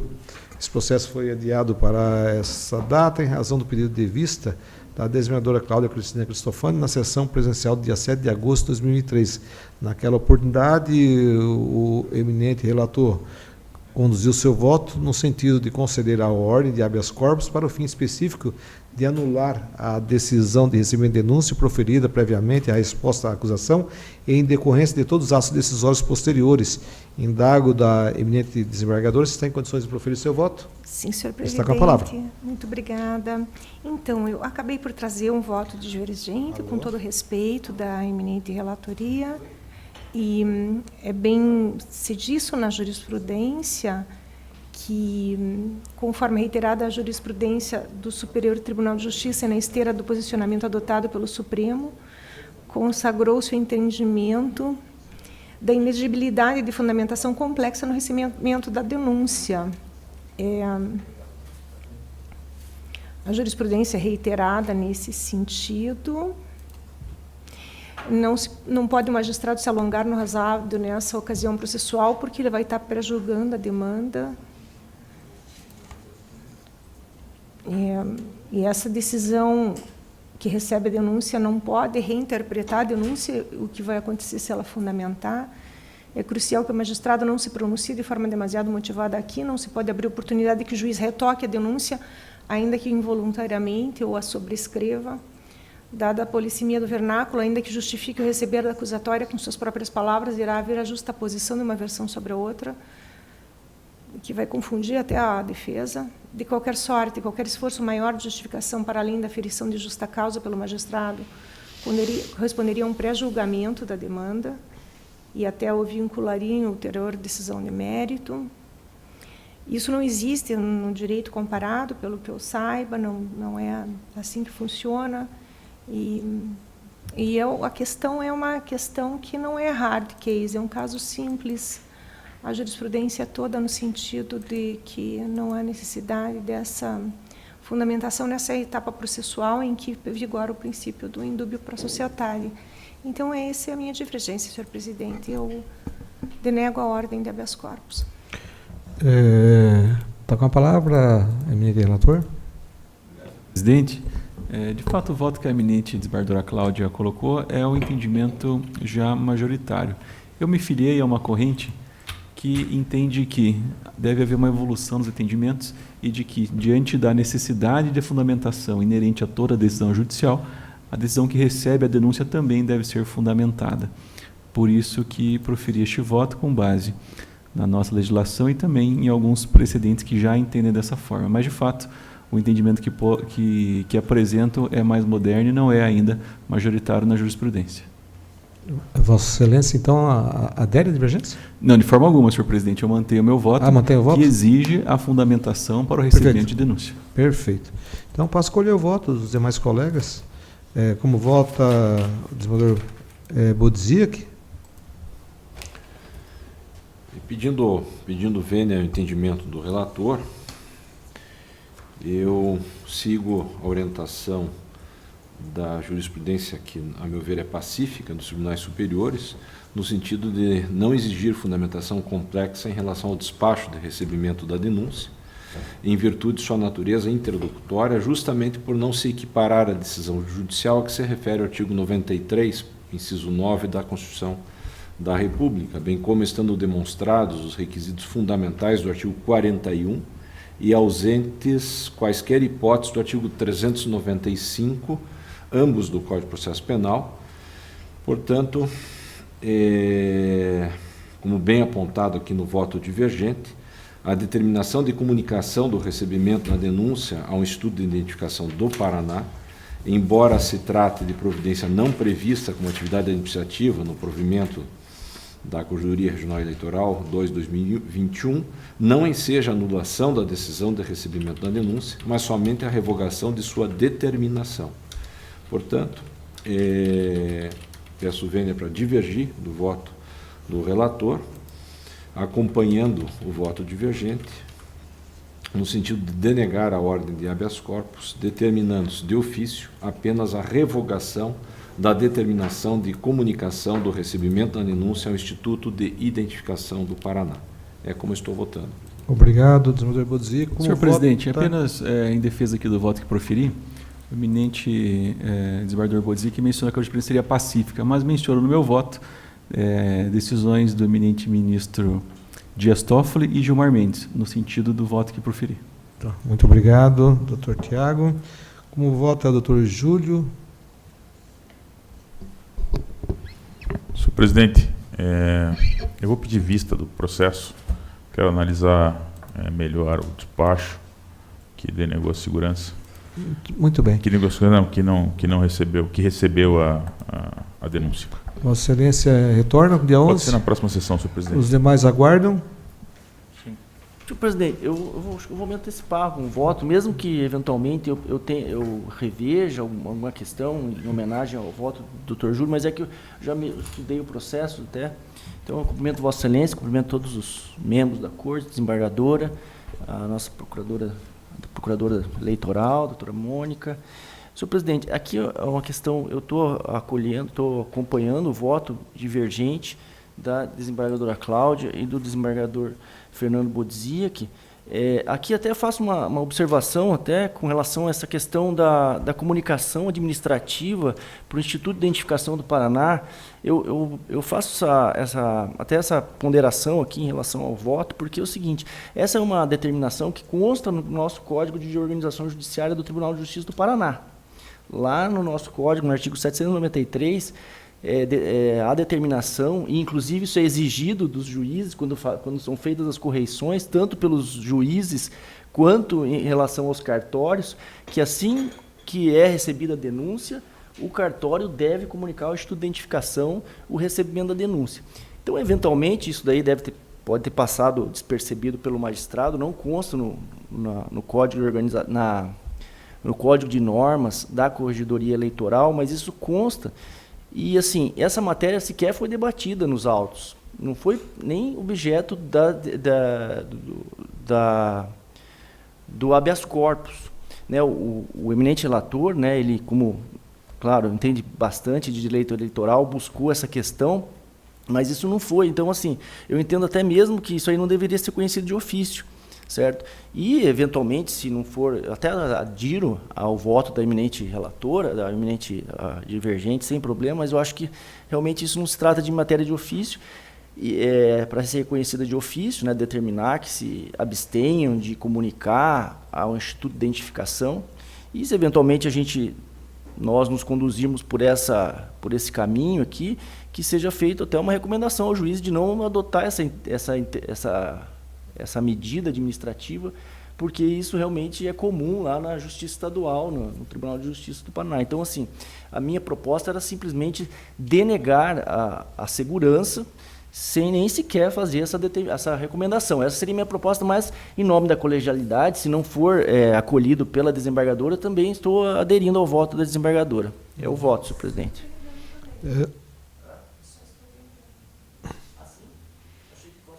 Não, Vossa Excelência, ao que parece, está denegando. Não, denega e de ofício determina. De ofício determina. Não, eu não. Sabe que eu não reparei que existia essa parte na minha. É que ela veio só no dispositivo. Não, eu só. Me desculpa, eu não vi. Quando eu recebi essa minuta, eu não. Eu apenas, a título de contribuição, eu agradeço as ponderações do Guilherme. Eu me comprometo a analisar esse ponto, destacado por Vossa Excelência, já que há um pedido de vista, né? E na próxima sessão eu me pronuncio sobre isso. Mas eu já retirei, viu? Eu não tinha me apercebido disso. Peraí, desembargadora, Vossa Excelência iniciou a divergência. Só para nós podermos aí resolver essa questão.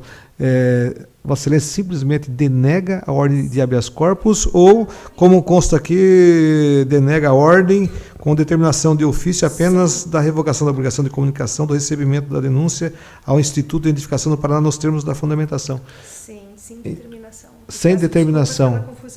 Sem determinação. Eu adiro, então, essas observações e acompanho com essa retificação. Doutor Fogaça? Senhor presidente, obrigado. Também adiro a divergência da desembargadora Cláudia Cristofani e realmente, com toda a razão, ali, o desembargador Guilherme, né, como trabalhou na corregedoria, ele tem conhecimento profundo desse assunto aí também. Senhor presidente, doutor Júlio? Me parece que as minhas dúvidas estão esclarecidas aqui, e então eu também vou aderir à divergência. Mas me parece que é importante, como disse o desembargador Bodzia, que a gente analisar se é o caso de ir na nossa regulamentação aqui colocar esse dispositivo, até porque para os juízes estaduais, que são os que dão as decisões, especialmente nos processos criminais, fica uma dubiedade que me parece que não devia existir. Bem, doutor Tiago, Vossa Excelência, de qualquer forma, mantém o voto. Sim, senhor presidente, a decisão que trago é muito bem fundamentada e está exatamente de acordo com o que prevê a Constituição Federal sobre a necessidade de fundamentação dos atos judiciais. E em relação à providência administrativa de oficial e instituto, é uma fundamentação importante e que, inclusive, dizia sobre a ausência de previsão no provimento da corregedoria, provimento número 2 de 2021, que, em não sendo acolhida pela eminente desembargadora, me parece que haveria de haver uma alteração no provimento, salvo o melhor juízo da corregedoria, evidentemente. Perfeito. Então, assim sendo, essa corte, por maioria de votos, denega a ordem de habeas corpus. Resultado esse que fica proclamado, figurando como relatora a eminente desembargadora que iniciou a divergência. Chama julgamento feito número 5, processo 0603-169, dígito 24.2022.616.0000, é da relatoria do desembargador Fernando Wolff Bodzia, que trata-se de prestação de contas eleitorais, figurando como requerente Reginaldo Aparecido Ananias. Esse processo foi adiado para essa data, por indicação do eminente relator, na sessão presencial de 14 de agosto de 2023. Processo originalmente oriundo da sessão virtual de 26 de setembro de 2003, com pedido de vista do Dr. Tiago Paiva dos Santos. E assim sendo, concedo a palavra a Vossa Excelência, desembargador Bodzia. Obrigado, presidente. Eu recebi algumas anotações do Dr. Tiago. Eu vou fazer aqui um rápido resumo e depois complemento após Sua Excelência usar a palavra e proferir o seu voto. Eu digo aqui que cuida-se de prestação de contas apresentada por Reginaldo Aparecido Ananias, candidato ao cargo de deputado federal pelo Partido da Mulher Brasileira nas eleições de 2022. O candidato obteve 205 votos válidos e a prestação de contas final foi apresentada sem movimentação financeira, conforme extrato de prestação de contas finais. O candidato não recebeu recursos do fundo partidário, nem do FEFC, nem tampouco recursos estimáveis em dinheiro. A sessão de contas eleitorais, em seu parecer conclusivo, indicou a aprovação das contas com ressalvas, em face da única irregularidade apontada, consistente na extrapolação do prazo para abertura de conta bancária destinada ao recebimento de doações para campanha em desatendimento ao disposto no artigo 8º, parágrafo 1º, inciso 1, da resolução do TSE 23.607/2019. A douta Procuradoria Regional Eleitoral manifestou-se pela aprovação das contas com ressalvas, destacando que a irregularidade não comprometeu a fiscalização das contas, tanto que o setor técnico emitiu parecer pela aprovação das contas com ressalvas, também em virtude da inexistência de qualquer outra irregularidade na prestação de contas. O parecer técnico indica que o candidato efetuou a abertura da conta bancária em 15 de setembro de 2022, ou seja, 30 dias após a concessão do CNPJ pela Receita Federal, configurando atraso de 21 dias. A respeito do tema, eu cito julgados aqui do tribunal, no sentido de que a irregularidade foi superada em vista da inexistência de indícios de movimentação financeira anterior à data da abertura da conta corrente. O primeiro precedente é de relatoria da eminente desembargadora Cláudia Cristofani, constando aqui na subementa, na parte que interessa, que o atraso na abertura da conta bancária específica de campanha, em desatendimento ao disposto no artigo 8º, parágrafo 1º, inciso 1 da resolução 23.607, é falha meramente formal que recomenda apenas a glosa de ressalva nas contas, caso inexistentes indícios de movimentação financeira anterior à data da abertura, precedentes do tribunal. E um outro aqui julgado, tendo como relator o eminente desembargador Vitor Roberto Silva. E prossigo aqui, finalizando, que em razão da ausência de movimentação financeira e inexistindo qualquer indício de ilicitude, consequentemente o atraso na abertura da conta bancária não importou em prejuízo à análise e à transparência das contas, sendo possível a mera aposição de ressalva. Por essas razões, acolhe-se o parecer técnico da douta Procuradoria, nos termos do artigo 74, inciso 2 da resolução 23.607, para julgar as contas aprovadas com ressalvas. Então, o meu voto está sendo proferido no sentido de aprovar com ressalvas as contas apresentadas por Reginaldo Aparecido Ananias, relativas à campanha eleitoral para o cargo de deputado federal pelo Partido da Mulher Brasileira nas eleições gerais de 2022, com fundamento no artigo 74.2 da resolução a que me referi. Este é o voto, presidente. Obrigado, desembargador Budzic. Sem discussão, o voto do eminente relator. Senhor presidente. Dr. Tiago. Eu havia pedido vista dos autos que a regra da prestação de contas é que as contas sejam abertas 10 dias após a concessão do CNPJ. E aqui o que aconteceu nesse caso concreto? A campanha começou no dia 31 de julho. E os gastos poderiam ser feitos, portanto, de 31 de julho até o dia 2 de outubro, num total de 64 dias. A conta deveria ter sido aberta no dia 25 de agosto, ou seja, 38 dias antes das eleições. Mas ela só foi efetivamente aberta no dia 15 de setembro, quando já transcorridos 47 dias de campanha e faltando apenas 17 dias para as eleições. É uma tentativa, na verdade, de nós uniformizarmos um pouco esse entendimento e termos uma solução única para todos. Sei que é muito difícil nós estabelecermos um critério objetivo que atenda a todos os candidatos, mas a abertura de conta 2 semanas antes da eleição, no meu critério, certamente não atendeu à legislação eleitoral, o procedimento desse candidato. Isso porque nesses 47 dias de campanha que se passaram antes da abertura da conta, pode sim ter ocorrido qualquer gasto que não tenha sido transparente, ou seja, não foi possível de fiscalização, seja pela Justiça Eleitoral, seja para os demais candidatos. Então, impondo esse critério objetivo para todos, sei também que o TSE tem entendimentos ainda mais rigorosos, que poucos dias apenas já bastariam para que as contas fossem rejeitadas, mas na minha visão, 17 dias antes da eleição já é um prazo em muito superado, que atrai, sim, a desaprovação das contas. Este é o voto. Senhor Budzik? Obrigado, presidente.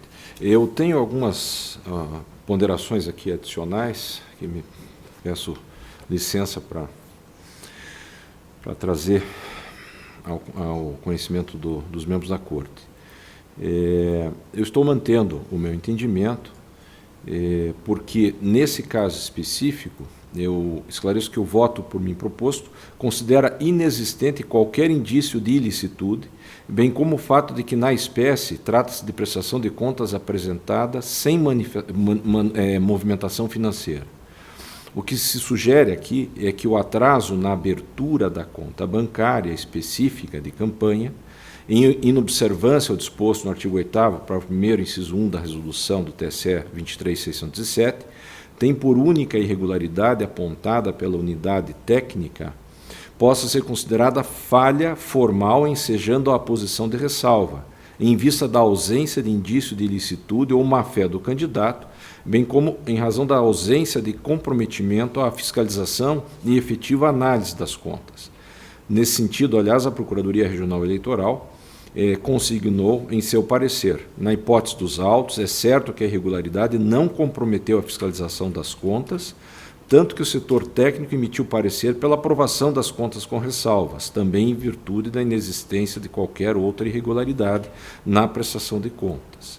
Anoto ainda que não localizei nenhum estudo doutrinário ou mesmo posicionamento jurisprudencial a respaldar a tese de que o recebimento de determinado número de votos por um candidato conduza, com segurança, à conclusão de que houve dispêndio de recursos financeiros.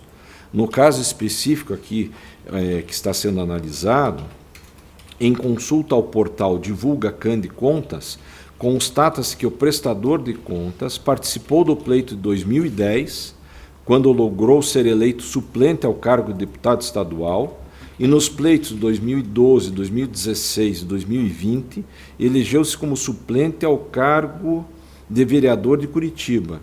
Assim, não parece tão distante a possibilidade de o candidato ter recebido 205 votos no pleito de 2022, quando candidato ao cargo de deputado federal, por tratar-se de político conhecido. Relativamente aos precedentes colacionados pela divergência, com a devida vênia, não apresentam similitude ao caso em Testilha, eis que a citada decisão exarada pelo ministro Carlos Orbach, assim como a decisão do ministro Mauro Campbell Marques, referem-se a situações em que não houve abertura de conta bancária específica. Não é o caso dos autos. Na espécie, não houve inobservância ao dever de abrir conta corrente específica para movimentação de recursos de campanha, mas sim o atraso na abertura da conta. E quanto ao acórdão de relatoria do ministro Tarcísio Vieira de Carvalho Neto, relativo ao pleito de 2016, igualmente, eu observo aqui que não se amolda ao caso em análise, uma vez que cuida-se de prestação de contas de partido político, em que, conforme se depreende da própria transcrição feita pela divergência, a agremiação não só deixou de observar o termo final prescrito para abertura, como também encaminhou dados não condizentes com os informados pelas instituições financeiras a esta justiça especializada, o que evidencia o efetivo prejuízo à atuação da Justiça Eleitoral no acompanhamento e na fiscalização do fluxo financeiro de campanha. Repita-se, no caso dos autos, a única irregularidade consistiu no atraso quanto à abertura da conta destinada a outros recursos, não havendo qualquer indício de ilicitude relativa a gastos de campanha, sendo inclusive verificada a ausência de movimentação financeira. Para finalizar, ainda que o fundamento do voto proposto não consista no entendimento de que o atraso na abertura da conta se deu por poucos dias, em vista da questão aqui tratada, parece-me oportuno relembrar que esta Corte, nos autos da prestação de contas eleitoral 060-2995, de relatoria do Dr. Tiago Paiva, apreciado em sessão do dia 9 de agosto, agora próximo passado, esta sim, possuindo verossimilhança com os autos em questão, houve aprovação por unanimidade da Corte, que acompanhou o voto proposto pelo vistor, reafirmando o seu entendimento no sentido de que o atraso na abertura da conta bancária para a movimentação de recursos privados, conquanto caracterize falha grave, pode ser superada mediante a aposição de ressalvas quando perdurou por poucos dias e não há indícios de movimentação financeira anterior. Em referidos autos, que acabei de me referir, o atraso na abertura de conta específica para a movimentação de outros recursos deu-se por 20 dias, havendo a seguinte fundamentação para a superação de irregularidade. Aspas, apesar da inobservância do prazo legal, reputa-se que a inconsistência não é suficiente para, por si só, levar à desaprovação das contas, embora deva ser sopesada com as demais.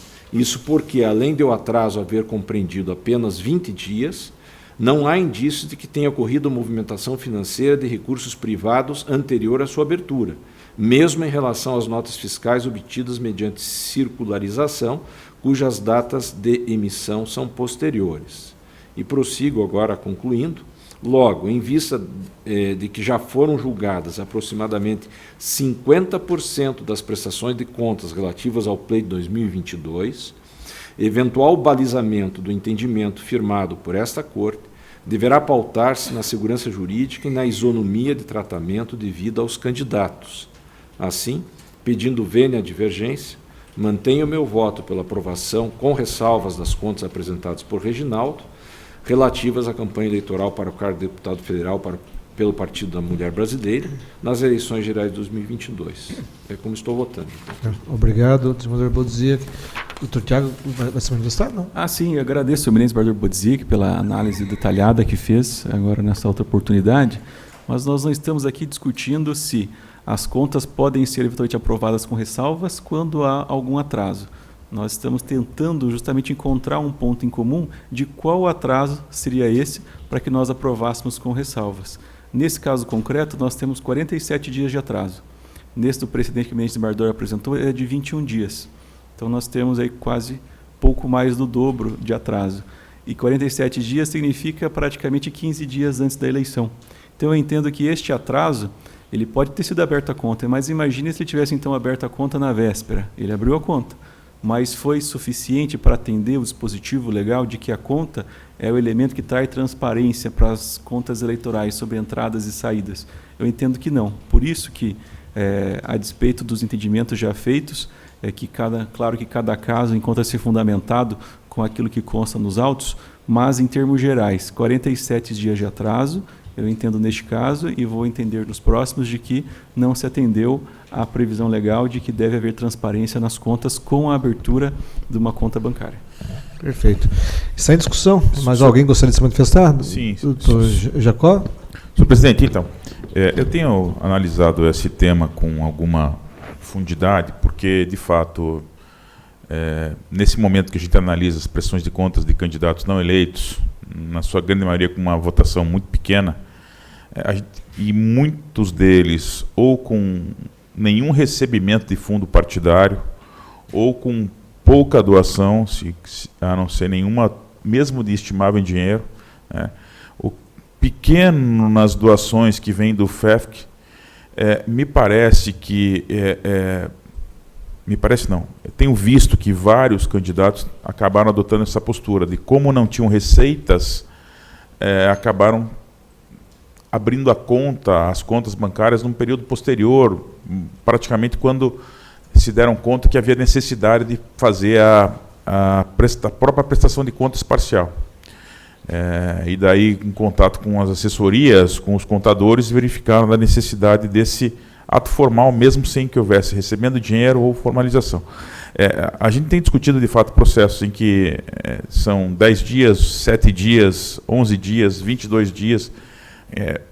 Por certo, seria plausível que a gente conseguisse chegar a um consenso aqui na Corte para até não precisar trazer esses fatos que são de menor importância na Justiça Eleitoral, na minha visão, pelo menos, para o debate aqui na Corte. São processos...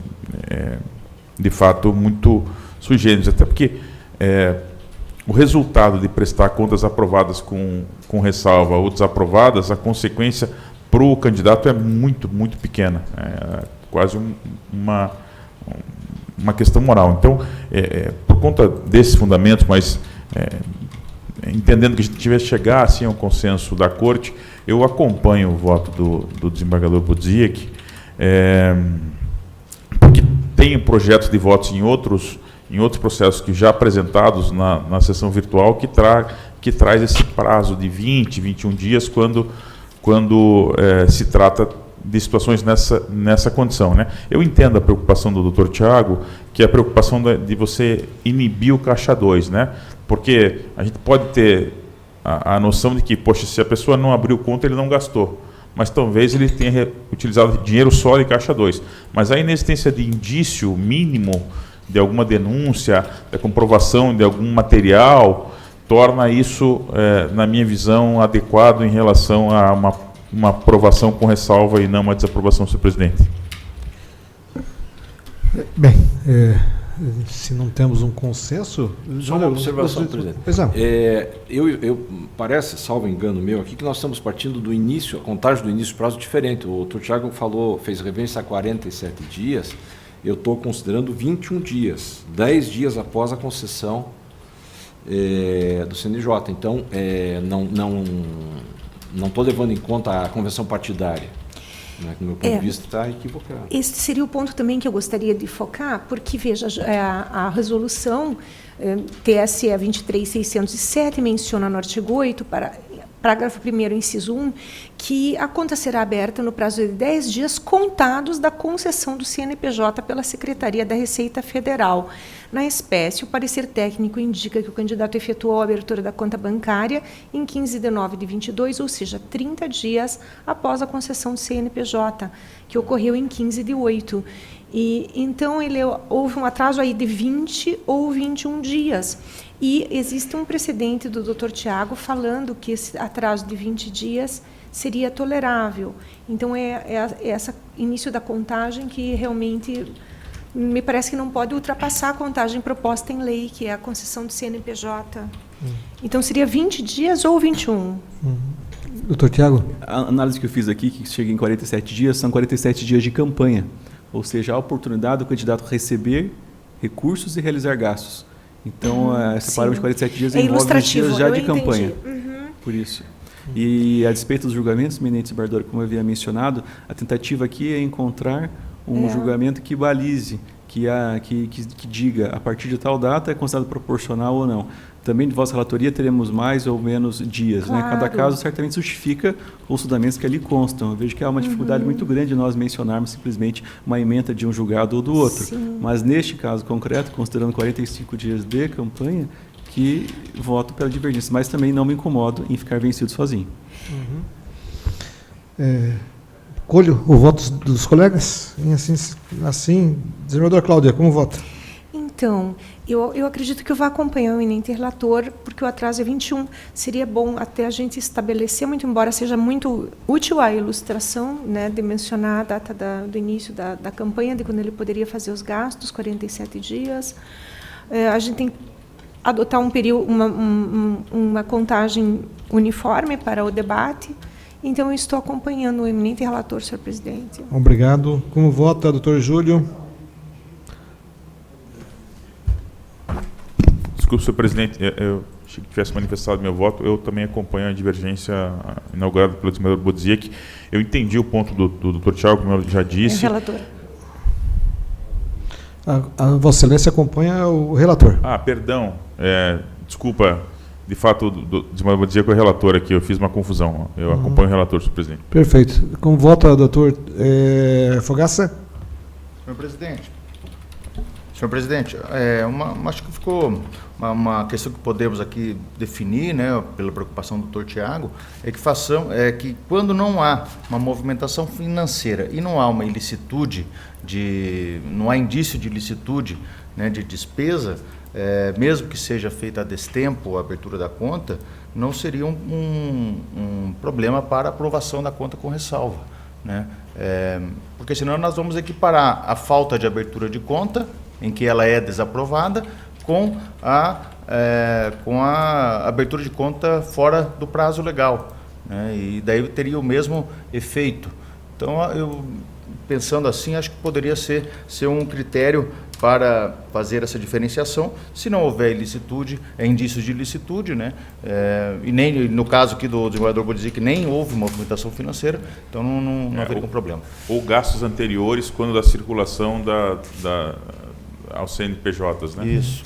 Doutor Guilherme? Tem onde eu vou estar com o relator. Presidente, eu tinha até conversado com o doutor Thiago sobre isso, porque o 5 e o 8, eles são muito próximos, né? O 8 também se trata da mesma situação aqui, um voto do Dr. Fogaça, em que também houve aqui a aprovação com ressalvas, e o Dr. Thiago também manifestou a preocupação dele em relação ao caso, porque também se trata de um candidato a governador, em que houve aí um atraso significativo na prestação, na abertura da conta, e o candidato fez um número de votos que também, ao meu ver, realmente eu verifico isso, é incompatível com a movimentação financeira que ele teve, pelo menos para mim, né, que estou chegando aqui no tribunal agora e analisando os casos.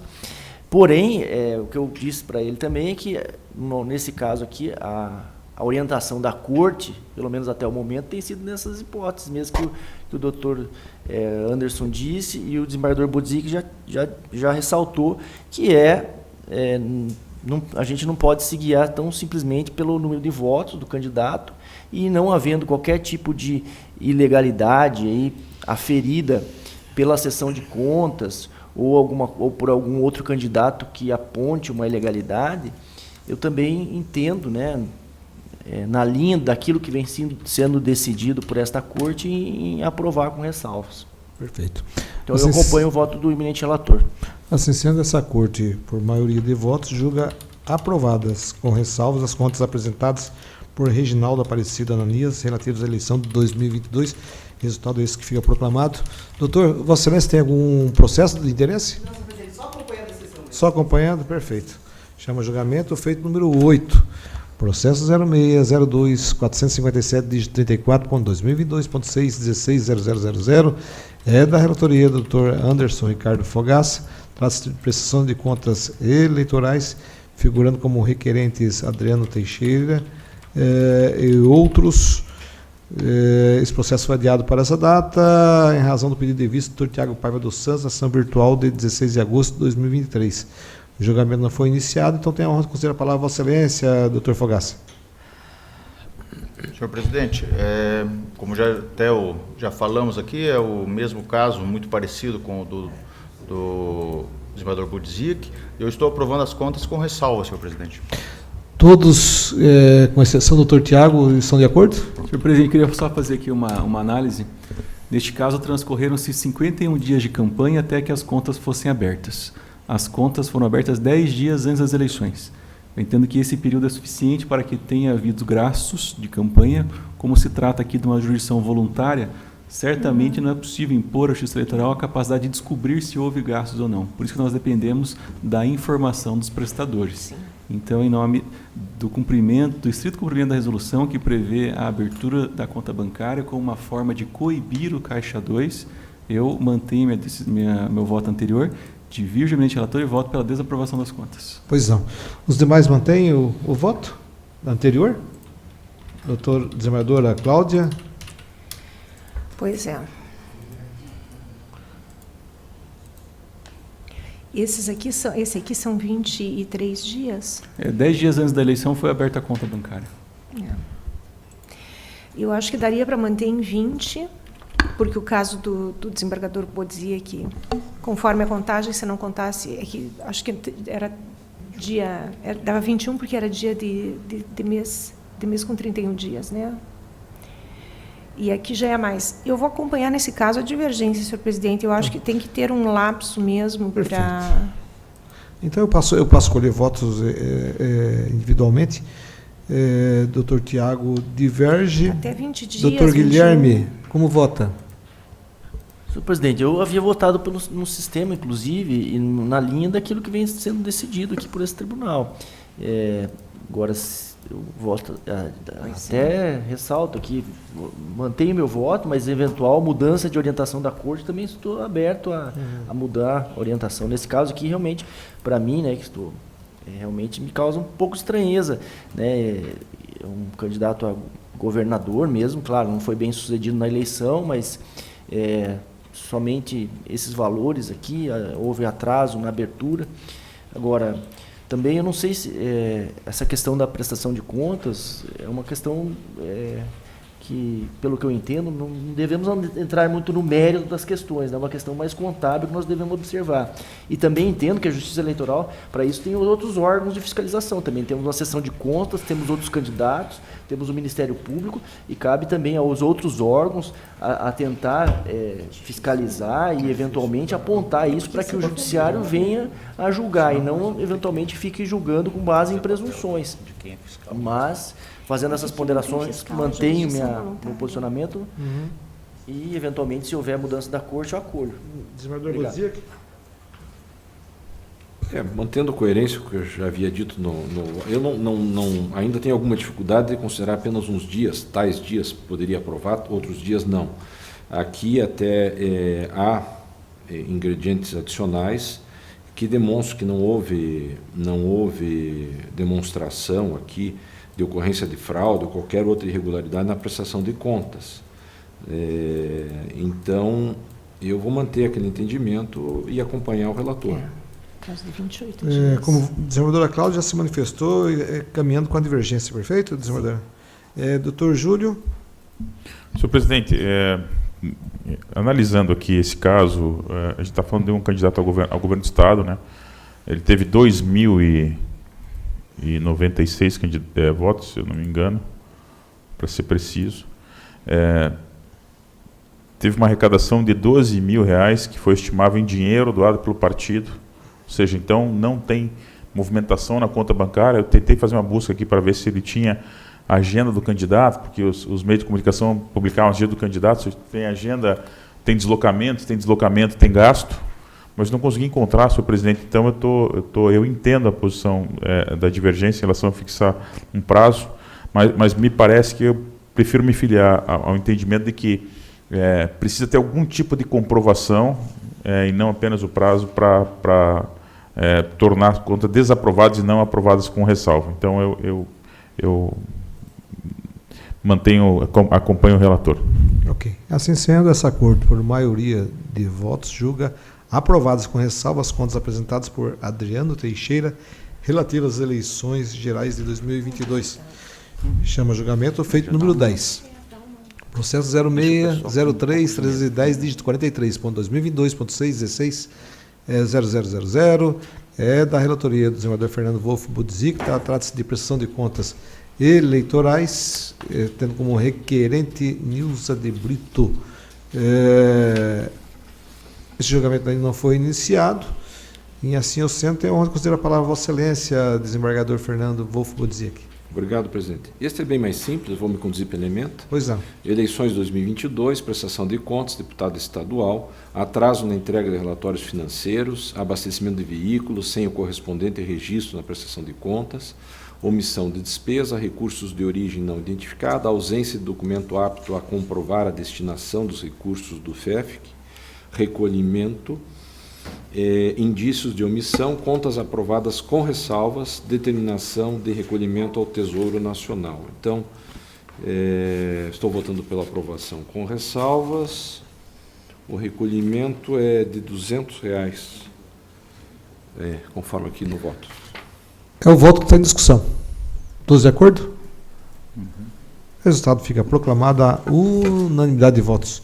Chama julgamento feito número 11, processo 0602-935, dígito 42.2022.616-0000, da relatoria da desembargadora Cláudia Cristina Cristofani. Trata-se de prestação de contas eleitorais, figurando como requerente Davi Antunes Ribeiro. Está com a palavra a eminente relatora. Então, senhor presidente, Me desculpa. Então, senhor presidente, nesse caso, eu refiz o voto. Eu realmente acho que a falha atingir o percentual de 39% dos recursos movimentados na campanha compromete a regularidade das contas e sua análise, ensejando a desaprovação. Mas, como havia havido uma flexibilização jurisprudencial, eu tinha feito o voto em outro sentido. Muito oportunamente, o doutor Tiago apontou uma divergência com o meu voto, o que me fez encampar essa divergência, porque ela vinha justamente no mesmo sentido do meu entendimento, e por isso eu estou votando no sentido de desaprovar. Trata-se de gastos com pessoas físicas, cuja comprovação da despesa se dá pela juntada de contrato e não nota fiscal. A falha atinge 39% dos recursos movimentados na campanha, e esse é um comprometimento de sua regularidade. Esse é o meu voto, senhor presidente. É o voto que está em discussão. Todos de acordo? Resultado que fica proclamado a unanimidade de votos. Chama a julgamento o feito número 12, processo 0600-325, dígito 96.2020.616.0089, é da relatoria do Dr. Júlio Jacó Júnior. Trata-se de recurso eleitoral, ficando como recorrentes Newton Juliano Tureta e outros recorrido juízo da 89ª Zona Eleitoral de Umuarama. Esse processo foi adiado para essa data em razão do pedido de vista do Dr. Tiago Paiva dos Santos na sessão virtual de 21 de agosto de 2023. Vossa Excelência tem a palavra, doutor Júlio. Senhor presidente, esse processo acabou sendo destacado para a sessão presencial, porque, de fato, a minha proposta de voto anterior era em outro sentido.